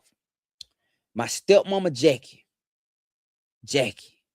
she would accept my call and talk to me in the morning time on her way. She was finna get ready to go to work, and she told me I could call. Say, you just call. I talk to your daddy. Don't worry about it. Just call. Because my daddy went with that. And that was some tough time. Shout out to Jackie. She passed on. But I remember talking to her early in the morning and just her just talking to me and just not lecturing me, just telling me about what everybody was doing and just didn't leave me. Shout out to Jackie. Linda Joe was good, but everybody else was going about their business. So when I got out of jail, my thing was to make sure I surrounded myself with the kind of people who were totally opposite of the people that I was with before I left. So I had a lot of people who were using me for what I could do. And it wasn't just money. I had connections. I knew the plug. Like, if you know that talk, you know that talk. I knew the person who had it. So I knew where to go get it at. So everybody was my friend because that dude know the dude, right? You know, I had family members who were big time. I had family members that were big, and they just happened to be my family members. So they all treated me a certain way because I knew they couldn't talk to him because he went fool with them, but they knew I knew that these were my folks, that I knew him, that he was my folks, and he fooled with me. So everybody was my buddy. But as soon as I wasn't a resource to them anymore, they all abandoned and left me. So I laid up in there thinking about that 4 years, 2 months, thinking about that. And I made and committed myself. Not on when I say I made myself do it, but I also committed myself to when I got out, I was gonna find better people, different people. And what I learned is the person who best for you may not be exactly what you want in this season right now. Straight up, it's gonna always be an obstacle to it. It is, but you gotta pay attention to what's most important. And what's most important is my wife did not abandon me in my time of need. She didn't know me long enough to be riding with me on no jail stuff, putting her check on the line to help get me out. Like, she didn't know me long enough for that. You get what I'm saying? She could have easily been like, I'm gone. Like, nah, I'm all right on that. You know what I mean? Like, I ain't got time for no jailbird, you know? And I would have respected it, you know? That's just understood. Because all my family members was like, oh, he down there again. I remember my granddaddy wouldn't believe. Then I would tell him, say, nah, granddad, this old stuff. And grandmama, you know, she ride. It is old. What he says old is old. You see what I'm saying? But that time I wasn't lying. So that's how I knew who I was with. So when you talk about my wife and how we support each other, we done been through some stuff, you know, a lot. You know, we done been through all kind of stuff. And she always supported me, whether I had a job or not, whether because you know I was trying. So I never been a dude who just laying at home, not trying to make my way. I've never been that dude. Like, I just didn't know enough of the right way. That was my thing. Like, I knew how to jump in the streets, right? I knew how to go make some money. That's what I knew. I knew how to go do that. That was my thing. I was an expert at that, right? I just knew how to go make some money. But now you telling me that I gotta go get a job, then I'm gonna work this job and I'm only gonna make a few dollars. You know, I'll never forget when I got a paycheck. I'm just looking at that check like, what? You know, like, this nothing. But I had to commit myself. Okay, I'm gonna get me a bus pass for 30 days, and you know, I'm just gonna scrape and put my little $150 to the side after I get done with that, you know. But that's how come me and my wife, she riding with me. Sharon asking a question that I'm going to answer. Sharon said, Larry, during the time when you decided to change your life, after the experience when you heard your friend said you started reading books with your mind made up about farming, then absolutely not. Absolutely not. So let me tell you what happened. So when I decided to change my life, I started immersing myself in all different types of things, right? I started reading a lot, right? Farming was just a dream. Yeah, I truthfully, if you was to ask me, I knew one day I would. Like, because But right now, I didn't have enough faith in the Lord to know that he was already showing me where he was going to take us. Right. I didn't have enough faith in him to know that. Right. Now I do. So I got a glimpse of, I ain't gonna put it out there because that's the Lord's work. I got a glimpse of what happens after this already. I knew we were gonna one day do this, but I just didn't have enough faith to know we were gonna one day do this. Like, it's a big story, it's a big thing of dreaming about something, but to actually pull it off one day, like I walk out there now, taking care of animals every day. I would have never thought, man. I'm a dude from Atlanta, Georgia, born in Greater Hospital, raised up in the inner city. I ain't never thought I'd be out here giving no goat no worm. Like, I'm trying to figure out how to get rid of barber pole worms and goats. Like, I never thought that. Now, did I want that to happen? Absolutely. Did I dream for that to happen? Absolutely. But what happened, Sharon, was when we sold our house back in 2021 and we had the money. Another wife moment. That's all I could tell you. We were looking for a property we wanted to buy something cash. And the reason why, because we didn't want to have the responsibility of having to worry about paying a mortgage every month. And the reason why is because I watched my daddy pass away with one. So the truth of the matter is, me watching my daddy pass away, still having a mortgage, kind of shook me up a little bit, because my stepmama, shout out to Jackie, she gone now. She was left to pay that. You get what I'm saying? And I remember talking with her, and she got her set, she got her fixed in mind, because she had health issues herself, and she was dealing with challenges, but she still had to pay a mortgage. So my biggest thing was, when he sold our house, was, if anything happened to me today, I don't want to leave her like that, my wife like that. So I wanted to make sure if we take this money, we can buy something. Now, fortunately, I have the kind of wife that's not a materialistic person. She's not a materialistic person. She's the kind of person that'll go live in a double wide with you while you work on it and help you get it fixed up. She'd be right there with us, because we remodeled the inside of our double wide trailer out there, her and I. The inside, we remodeled the whole entire inside, her and I. And, she didn't like the smell. She was like, it's stinking here. I was like, well, let me get the smell out. But back to the story. My goal was to not leave her like that. I don't want to leave her like that, because, life happens. I could walk out the house, I could fall dead, or she could fall dead, whatever. But I didn't want to leave her like that. So I said, the Lord done provided this money. We paid the mortgage off, and we still got all this money. I was doing well in business. So I want to buy something. I want to purchase something that'll allow us to own it outright. So we started looking, and it's 2022. The market was insane. Anything in the city, no. So we were looking for property. We wanted to find property. We were looking in Colorado. We found a big old property in Colorado, and that would have been the worst. Like, it was just raw land. Like, it was raw land, no well, no septic, no power. We about to get it for $60,000, and then realize we were gonna have to put 200 in it just to get it usable, right, with a place to stay, etc. So we're looking.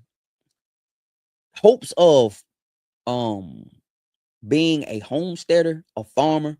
Nah, that wasn't nothing that I could say that I knew was gonna happen. So we found this place, and it was under contract. And I seen the pictures, right? And it just touched my soul. I was like, man, I love to live there. That's what I told her. Because my wife's job at this point, because my wife retired from her job. My wife's job at this point was to find us a place to stay. That's all she did. I said, this is your job. I'm gonna go to work. We had an apartment. We were staying in that apartment. I said, you just look for us a place. So she focused on us a place every day. She sending me, man, so many stuff. We found another place up in North Georgia. Didn't work out. Glad it didn't work out, right? It didn't feel right. So this place was on the market, and I said, well, I'd love to live there. That's a beautiful place. And moved on. It was off the market, man. It was on the contract. Somebody was buying it. I think she called me the next day and said, you remember that place you said you were love to live at? I said, yeah. She said, it's back on the market. I said, call them right now. And then my wife operating as our realtor, our property search, everything, right? I'm at work. She said, I talked to him. He want to talk to our realtor. Our realtor who sold our house, she was on a cruise. She balling, she gone on. So my wife said, I said, darn, but our realtor gone. Like, I think we were calling her, we couldn't get her, and she was on a cruise. I said, darn, we can't. So that's the only realtor I know. So she said, I have a cousin that's down there in South Georgia who can help us. I said, call her. So she called her cousin, Teresa. Shout out to Teresa Taylor. Teresa said, okay, send me the listing. We sent her the listing. She gave us the rundown, everything. I said, Teresa, I want this place. The man put it back on the market, blah, blah, blah. I want to get it. Teresa, call them people. Tell them people, I want to come look at the place. I want to check it out. Teresa called the man. The man was very arrogant because the market was like that. No contingencies, nothing. I said, okay. I said, don't worry about it. We'll drive down there.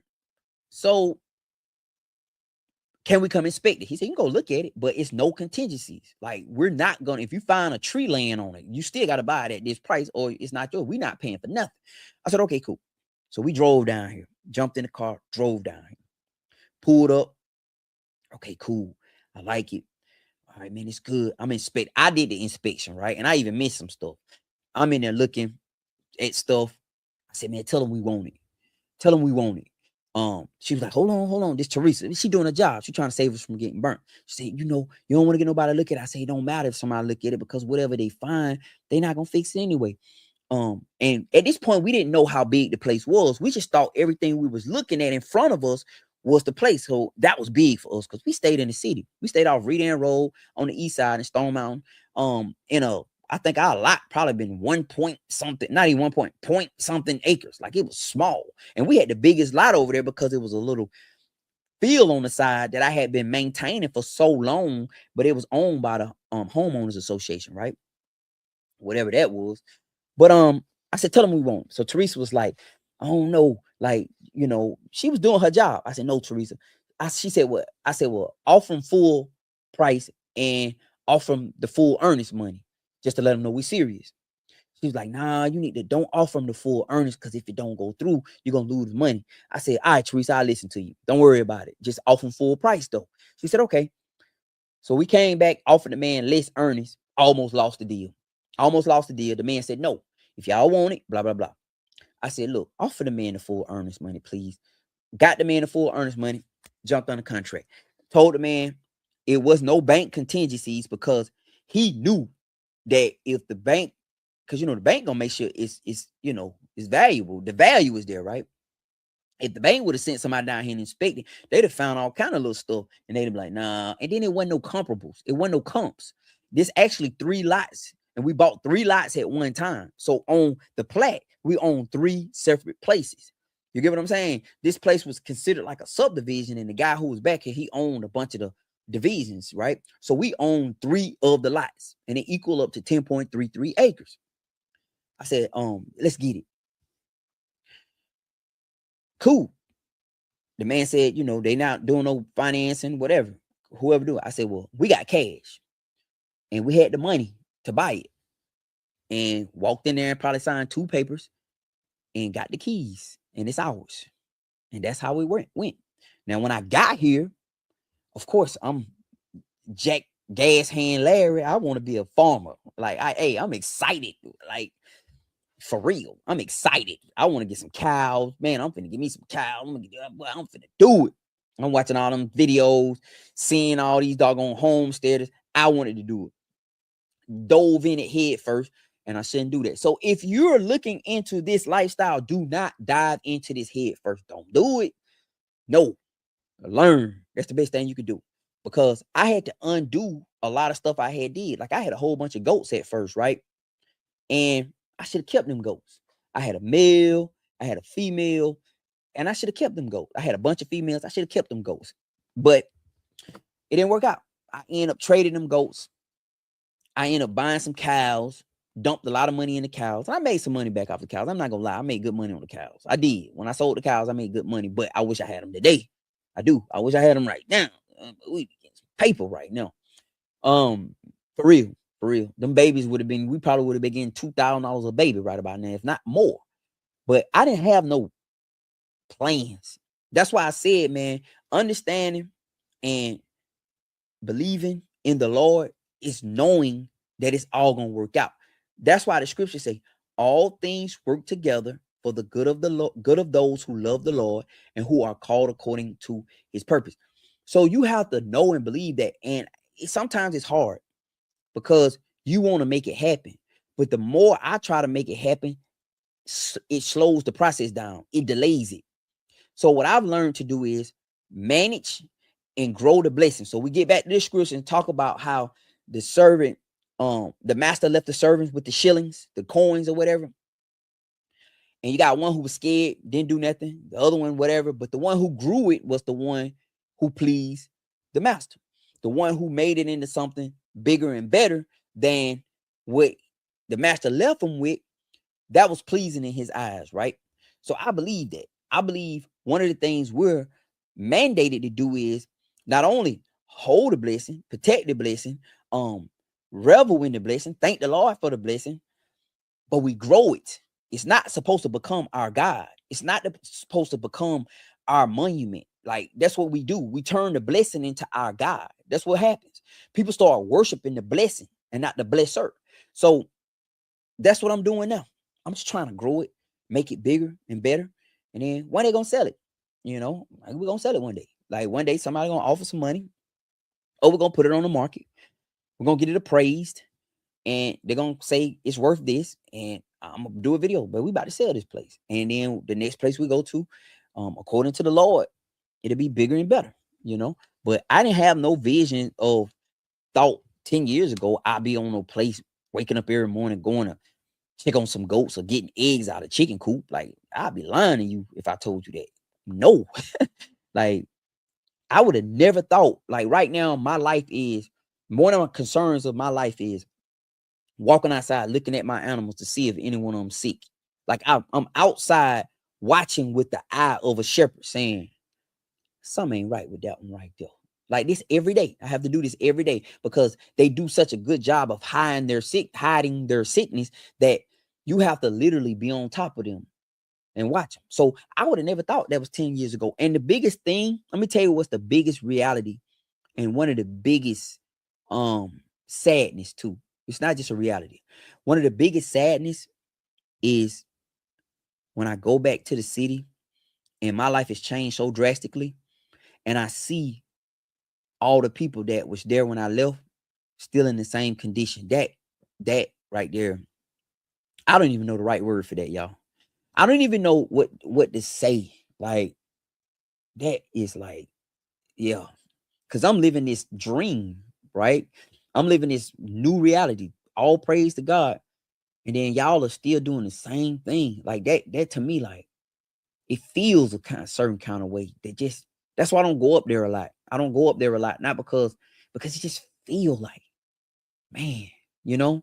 So we thank God for growth, but we also thank God for faith. They say it's impossible to please God without faith. And that's one of the things that you have to learn. That the scriptures say it's impossible to please the Lord without faith. And Paul say, you talk about your faith, but I'm gonna show you mine by what I do. Faith without works is dead. So we actually have to literally do something. If you read Psalms, it talks about, blessed is the man who walked, first Psalm, blessed is the man who walked not in the counsel of the ungodly. He talk about how to be blessed, and we meditate on the Lord's law day and night, right? But if you go down, it talks about us being planted by the rivers of water, like a tree by the rivers of living waters, growing fruit in our season, leaves never wither, and God shall prosper whatever we do, right? So it gave us the blessing, like it told us the prerequisite to it, and it talks about what to come from it. And what I see, the problem is why people don't ever really reach these heights or next levels is because they're walking in fear and not faith. They're actually walking in what the system say. You're believing what the system say. So when I talk to people about doing this stuff, a lot of people are so scared. What about this? What about that? Do you believe the Lord is in control or not? So when you worried about that, then you mean you're worried about that more than you worried about the Lord. So they say, well, you can't be stupid. Don't be stupid. Okay, then you mean to tell me you're wiser than God because you don't know what's coming.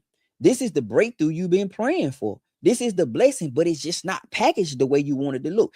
Most of the time, the breakthrough looks like opposition. Most of the time, The dream looks like hard work. For real. It looks like something that you don't want to do, but what's behind it is what you've been praying for. You see? So when we pulled up to this place was a mess, man. The road was bad, everything overgrown. I mean, everything was in bad disarray. The house was smelly, like everything was in disarray. But now you come down here, people, it's a place people want to visit. It was a lot of money spent and a lot of hard work went into it. And it's a lot of hard work goes into it today, But God is providing. Y'all seen when I lost my tractor? The people came and got it, rightfully so. I couldn't pay for it anymore. But guess what he did? What it was 7 months later, provided me a bigger and better one that I used to maintain the blessing. So that means God will not leave nor forsake, right? He not gonna leave nor forsake us. So regardless of what, and when I had to lose, that means it was being taken out of my control. Because when I lost that tractor, I remember standing in that driveway trying to figure out, how am I going to take care of this? Like, literally, if you've never had no place like this, you got different type of worries. Like, how am I going to cut the grass? Like, you got different type of worries. Like, them not regular worries. Like, okay, man, how am I going to do this? How am I going to do that? So I'm standing in the driveway watching them pull off with it and wondering how I'm going to do that.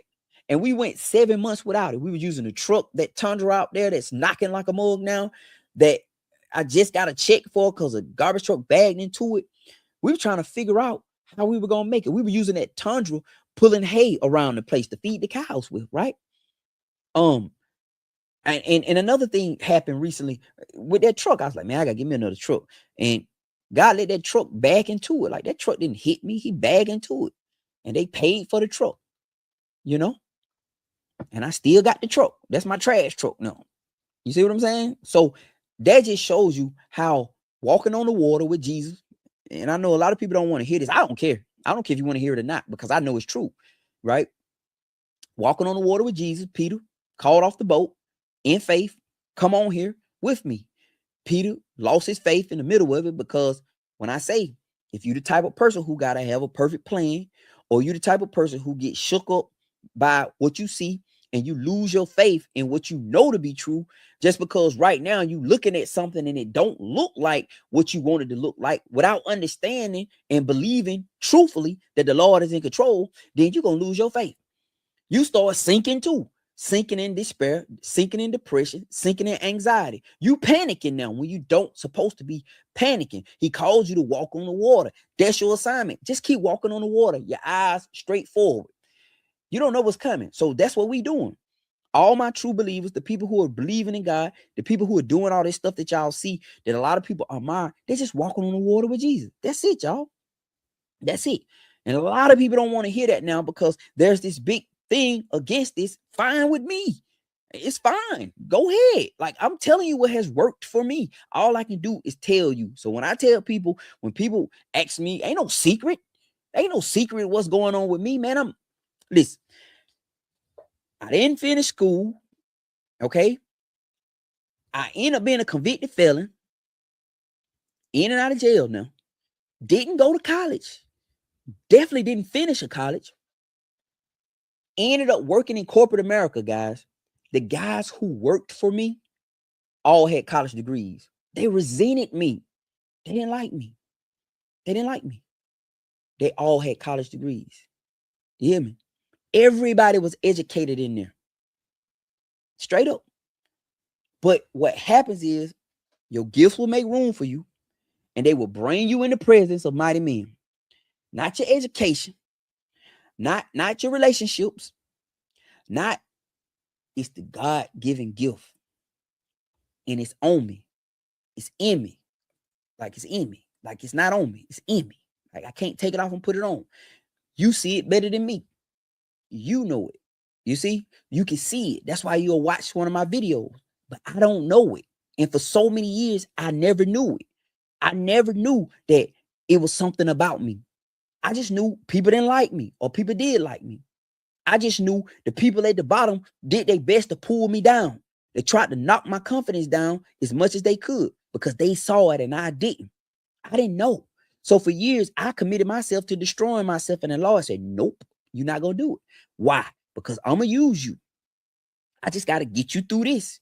I'm going to carry you through this. I'm gonna let you learn a lot through this, but I'm gonna use you, right? So not being educated, not having no powerful friends, I'm walking in corporate meetings and everybody waiting to hear from me. I got one I'm about to do straight up. I'm walking in these places, these big old giant buildings, tables full of people, they waiting to talk to me. I got tattoos on my arm, all on me. Like, what? If you don't believe the Lord is real, just by looking at me, I am the testimony. I'm telling you, and I can verify everything I'm telling you. I can prove it. My prison number was 329-407. Look it up. Larry Brown Jr. You can find me. Hamilton County Jail. Find me. You'll see. Straight up. Yeah. But out of all that, I'm still walking in the places and buildings, and people love me. Like, it's people right now who reach out to me who are in powerful places. Like, let me tell you what happened to me today. Shout out to Angela. I had a friend of mine who was the CFO at the place I worked for. She's C-level all day long. Shout out to Angela. Angela done did big things, right? She called me one day. This ain't the first time she did it. She said, Larry, I'm up for this position. I put you down as a reference. What? You put me down for a reference? Yeah. I'm like, why? I'm saying to myself, like, why would you put me down for a reference? Angela. She's like, nah, you good. She see it and I don't. So I did an interview with the lady, talked to the lady. Cool. She got that position. She called me probably about a month ago. I mean, it's C-level. I'm telling you, this C-level. She's CFO material. This is what she is. She said, Larry, I put you down for a reference. They should be calling you. I said, all right. Today, I got a call from this young lady. How you doing? I'm this, that. Angela's up for a position. Blah, blah, blah. We just want to talk to you. She put you down. Cool. Old convicted felon now. Like 15 years old, I couldn't stay with nobody. Like, I'm sleeping in cars when I was 15, y'all. I used to break in empty apartments just to sleep, trying to be quiet so the neighbors downstairs wouldn't call the police on me. Like, for real. I'm telling you, man. I did this. Family members, I couldn't stay at their house. Okay, it's your house. You know, I'm fine with that. In the street. That's why I don't look down my nose at people in the street. People, some of the best people were the prostitutes. They treated me so right. So whatever she did to make money, whatever her addictions was, but they said, look out for me. So I don't look down on them women, because you don't know what's taking her there. I don't know, but I just do know a lot of them people had great hearts. They did. I'm on the phone today talking with this corporate lady, vouching for a CFO. Ain't that God? You hear me? So I know he real. People are confused. Don't let these folks confuse you in this old jet-lag world. Don't let these people, because that's what they want to do. They want to confuse you about it. So when we get back to the real story, it's the walking on the water, right? The walking on the water with Jesus. It's walking on the water, keeping our eyes on the Lord, not losing faith in the middle of the storm. That's it.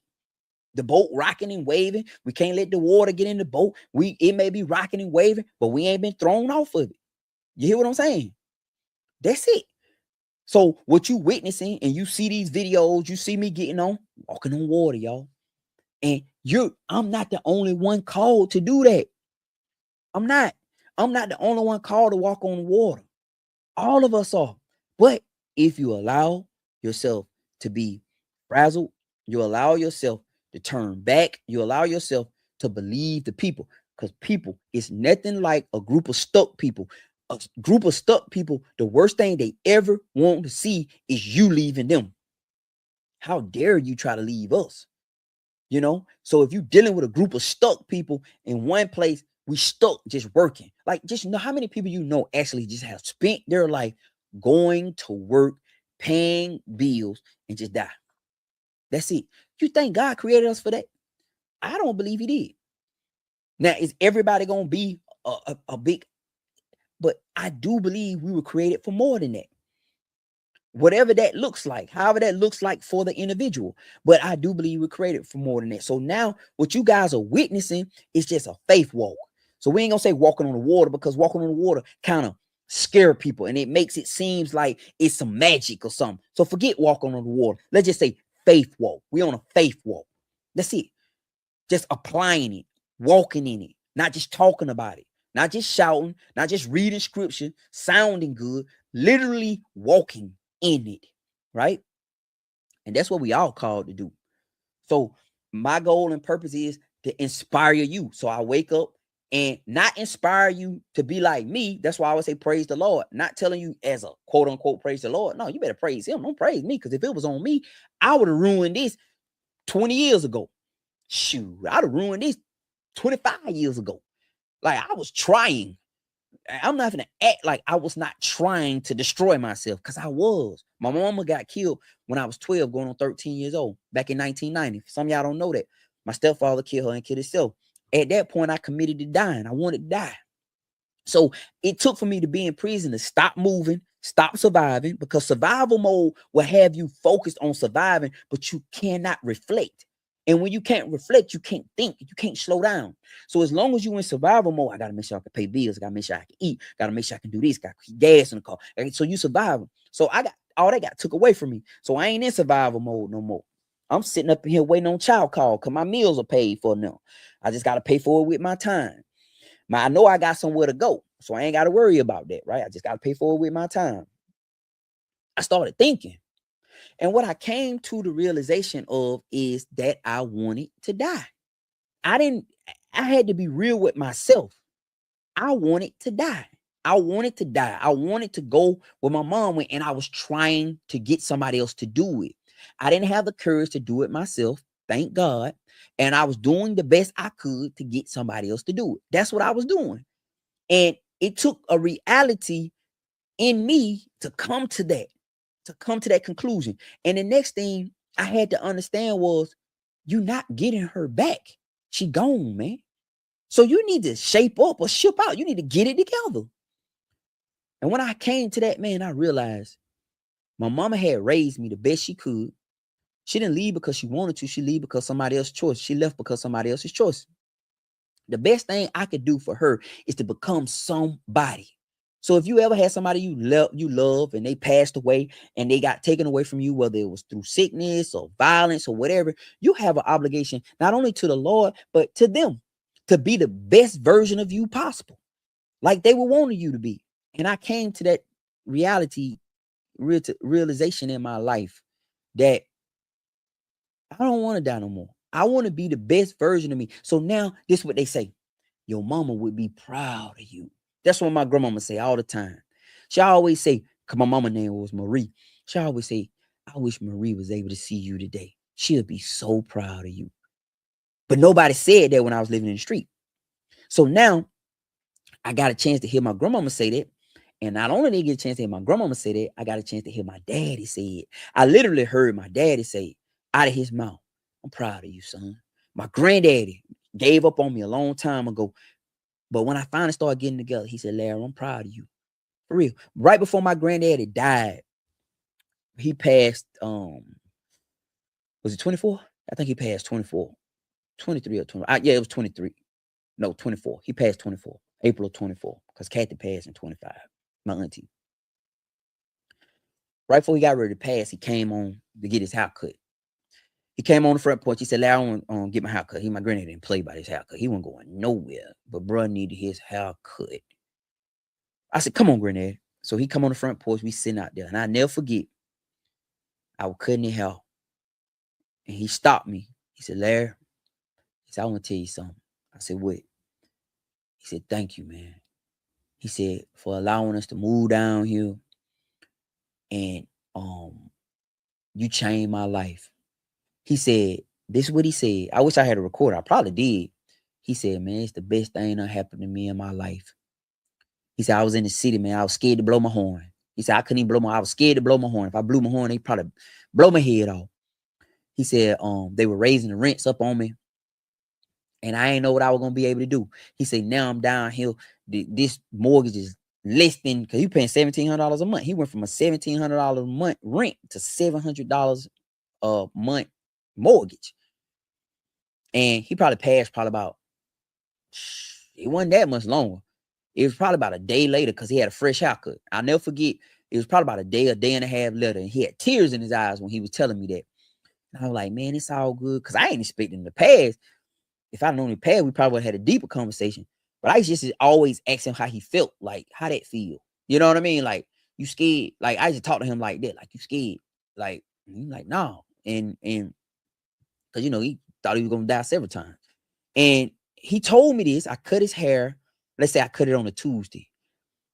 And he probably passed that either that Tuesday night or that Wednesday. Because I remember grandmama said, you gave him a fresh haircut, so at least he look his best. Straight up. She told me that. So I got a chance to hear that from my granddaddy. You get it? What was once thrown away, it was perceived as nothing. Now it's actually valuable. So that's why when the Bible says the last shall be first and the first shall be last, it's talking about spiritual realm, but it's also talking about today too. Because a lot of the people who are last actually are good people. They just got to get it together. For real. A lot of the people who everybody look at as nothing are actually people that are something. It's just a lot of them can't get past their addictions. A lot of them can't get past their hurt. A lot of them can't get past their brokenness. And the reason why is because I think a lot of them hadn't committed to the Lord for real. If you make something else your God, then he said, all right, go ahead and let that save you then.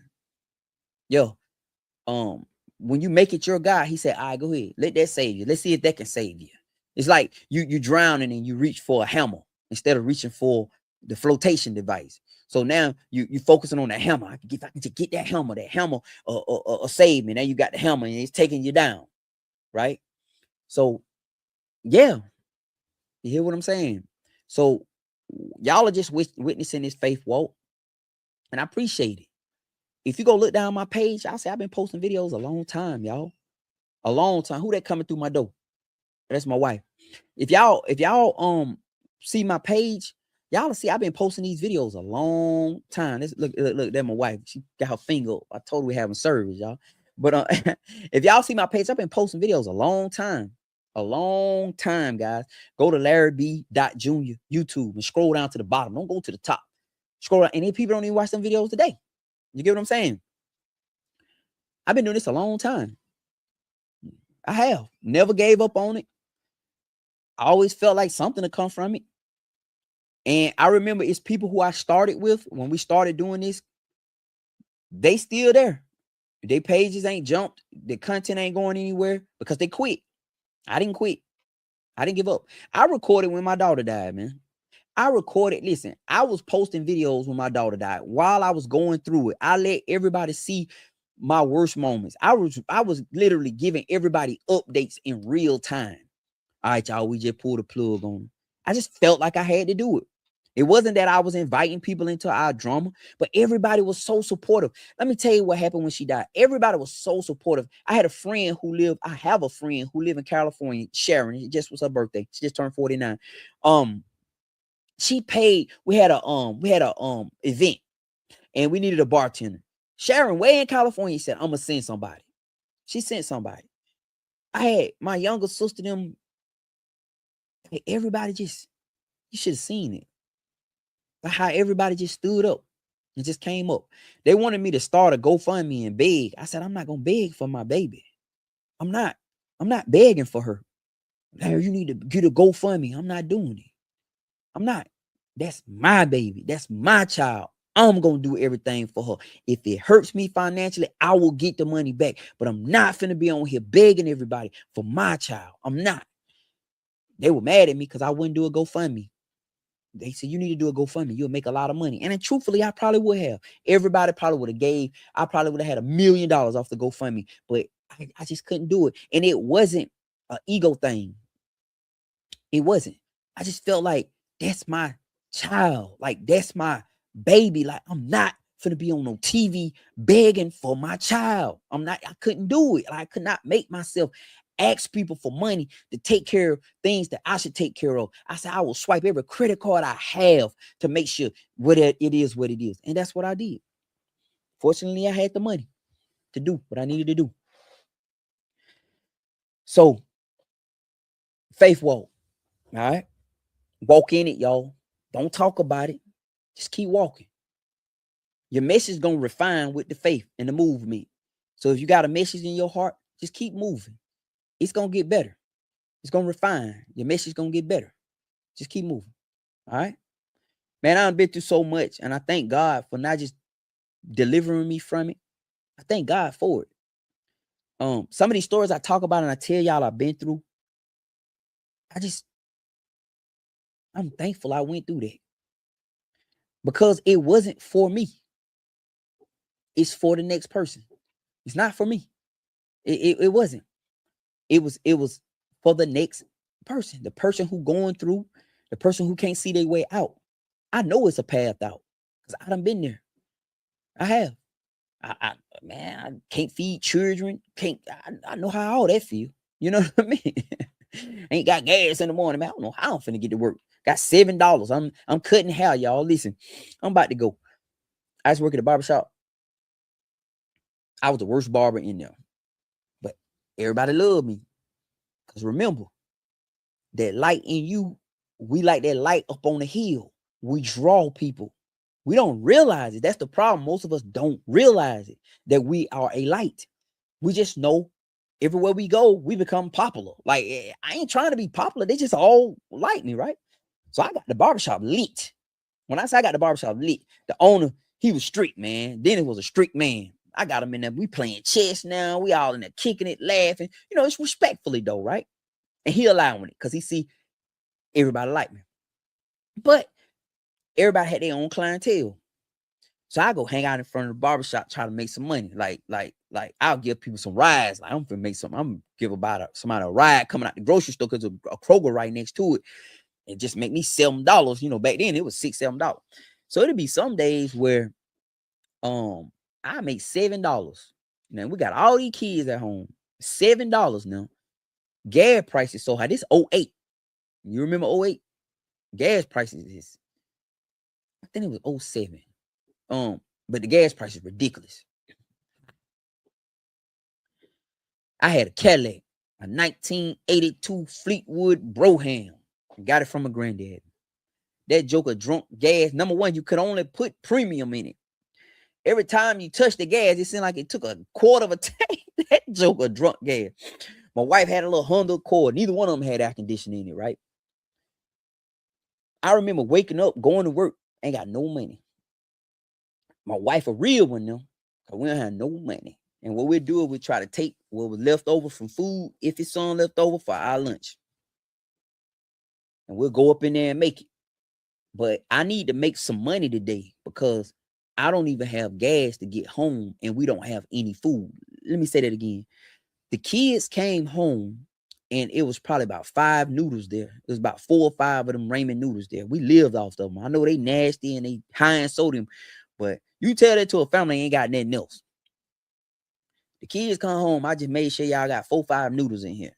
They 15 cents a piece, right? 8 cents a piece at Kroger or something like that. Eat them noodles, drink you some water, do your homework, clean up, don't say nothing. We doggone, I'm at work, meal calling, ain't no food. Look, just eat them noodles and shut up. I got to figure out how to feed these folk. My wife don't get paid to what? The 15th and the 31st. So it's my job to try to bridge the gap. I'm on a faith walk now. I'm trying. Like I'm just trying to stay positive. I don't want to do no criminal activity. That's the first time my granddad ever told me he appreciated me and he was proud of me. He said, Larry, I see you sticking with it. He said, take a man and stick with something. I'm proud of you. He said, most men give them and walk away. I said, nah, granddad, I see it through. I'm in there, man. Don't know how I'm gonna make it, man. The barbershop closed early on Wednesday, man. I don't know how I'm gonna make it, man. Ain't no food at home. Boy, I ain't got no gas to get to work the next day. Reese got the Honda Accord, so we should be okay. That quarter tank should make until Friday or something, right? And Friday, I normally make money on Fridays. We had a beep on the door, you know, the alarm on the door, beep beep when somebody come in. I'm sitting there like this here, thinking about playing me a number. Like I got $1. I'm finna go in and pay me straight box, something like straight up. Beep beep beep. Hear somebody come through the door. It's somebody they want me to cut their hair. They come in. I do probably about a little lineup or something. I get $10. I was on a 70-30 split with the owner, right? So I made 70, he made 30. So I made 10, he kept the 3, gave me the 7. Now, that's all I got, $7. Now, back then, you could get a pack of chicken for $4.99. Like, you could get a pack of legs for $4.99, a bag of rice. It might have been $3.99. A bag of rice for $1. You know, Kroger had them 10 for 10s. So we eating chicken and rice tonight, you know. So I done spent probably about $500, maybe even $400-$500. I only got a couple bucks to put in the tank. Like, maybe I'm on fumes, y'all. I'm on fumes. But, you know, I could put $2-$3 in the tank, right? I put the $2-$3 in the tank. Float home. Get up the next day. Go back to work. Gotta float in there. Gotta figure it out. Next day, I'm done weathered. Making money. Now all of a sudden, everybody coming up in there. I'm making money. I got $70 now. I got $80 now. I'm in there with that them clippers and that brush like this now. Folk coming through the door. From the time I walk in, it's a Thursday. They coming in. I got $100 now. Oh my God, I got $100 now. Baby, I got some money. I'm gonna go to the grocery store, get us some money. I'm gonna put some money in this tank. Don't worry about it. We're gonna have lunch and everything tomorrow. I never gave up, and God never gave up on me, and He not gonna give up on you. All right. Hey man, thank y'all for watching. I'm about to go. I appreciate y'all. I just share these messages with y'all because I don't want y'all to feel like I'm just special. Like I'm just so educated, man. Do not think I'm just such a smart guy. I mean, I got some intelligence. I'm not a, you know, stupid person. I have been stupid though. Stupid is when you got all the information to make the right decision and you still choose the wrong path. Quote unquote Larry Brown Jr., right? I'm a faithful man. I'm not afraid, and you cannot convince me that God is not for me. Ever. Never. It's nothing you can do to convince me of that, because I have been in the middle of the night in an empty apartment, sleep, and just trying to sleep. Wake up the next day. If I gotta sleep in an empty apartment, I don't have no way to eat, and I gotta go to the store and try to steal some crackers or something to eat. That was my life. It was. So for me to be sitting here telling you about the goodness of the Lord that's a testimony within itself, right? Man, I'm about to get out of here, man. Y'all be blessed, man. Thank y'all for watching my videos. Thank y'all for supporting my family, buying our products. Thank y'all for everything, man. Remember, all our products on sale for 20% off right now. I got them on there for all y'all who wanted to join the website. Larry Teresa with a H, THERESA.com. Go on there and buy you something for 20% off. It ain't much off, but it's what I can give. It'll help with the shipping. That's what I always say. And it's as a way to show y'all I appreciate y'all. And I thank y'all. I really do. We thank y'all. Y'all have helped us. Y'all carry us. Y'all are awesome. Y'all are awesome. And I want to make sure y'all hear it from me and not know that y'all are awesome. You guys are magnificent. For real. You are. And when I started getting serious about posting videos, I was going through a rough patch. But y'all didn't know it. And I was just posting and I was just doing stuff. And a few people watched. And next thing you know, more people watched. And next thing you know, I got 60,000 followers. And I thought that was big. Wow, baby, I got 60,000 followers. The next thing you know, oh man, look, I got 100,000 followers. Oh my goodness. The next thing you know, I got 200,000 followers. Oh my goodness, man. You know how many people, man, I got, oh my God, y'all come in and talking. Listen, I got 300,000 followers on Facebook on one page. And I got 400,000. I'm at 477 on one page. Then on this other page, I got 121,000 followers. Then I just started posting on Instagram. I took Instagram serious this year. Now I got like 83,000 followers, almost 90K. Should break 100K within the next month or two, right? We started posting on YouTube. We didn't have any followers. Now we got 17, 18,000 followers. Go on there. It's from Hood to Homestead with Larry and Teresa. You should be able to see it, right? Y'all are awesome. For real. Y'all are awesome, man. The support y'all show us, I can't celebrate it enough. I just thank the Lord for all y'all, for every last one of y'all who has supported us, who purchase our supplies, who purchase our products, who watch our videos, who like, comment, share, who, man, y'all are wonderful. For real. And I thank God for y'all. All right. So praise the Lord. All right, man. I'm out. I appreciate y'all watching. I appreciate y'all being a part of this today. And I hope I've added some kind of value. I don't have a set plan when I talk. I just speak. I just go, whatever it is. And I hope it helps somebody. All right. All right, y'all, man. It's Larry, man. I'm going to talk to y'all next time, man. Y'all be blessed, man. Peace.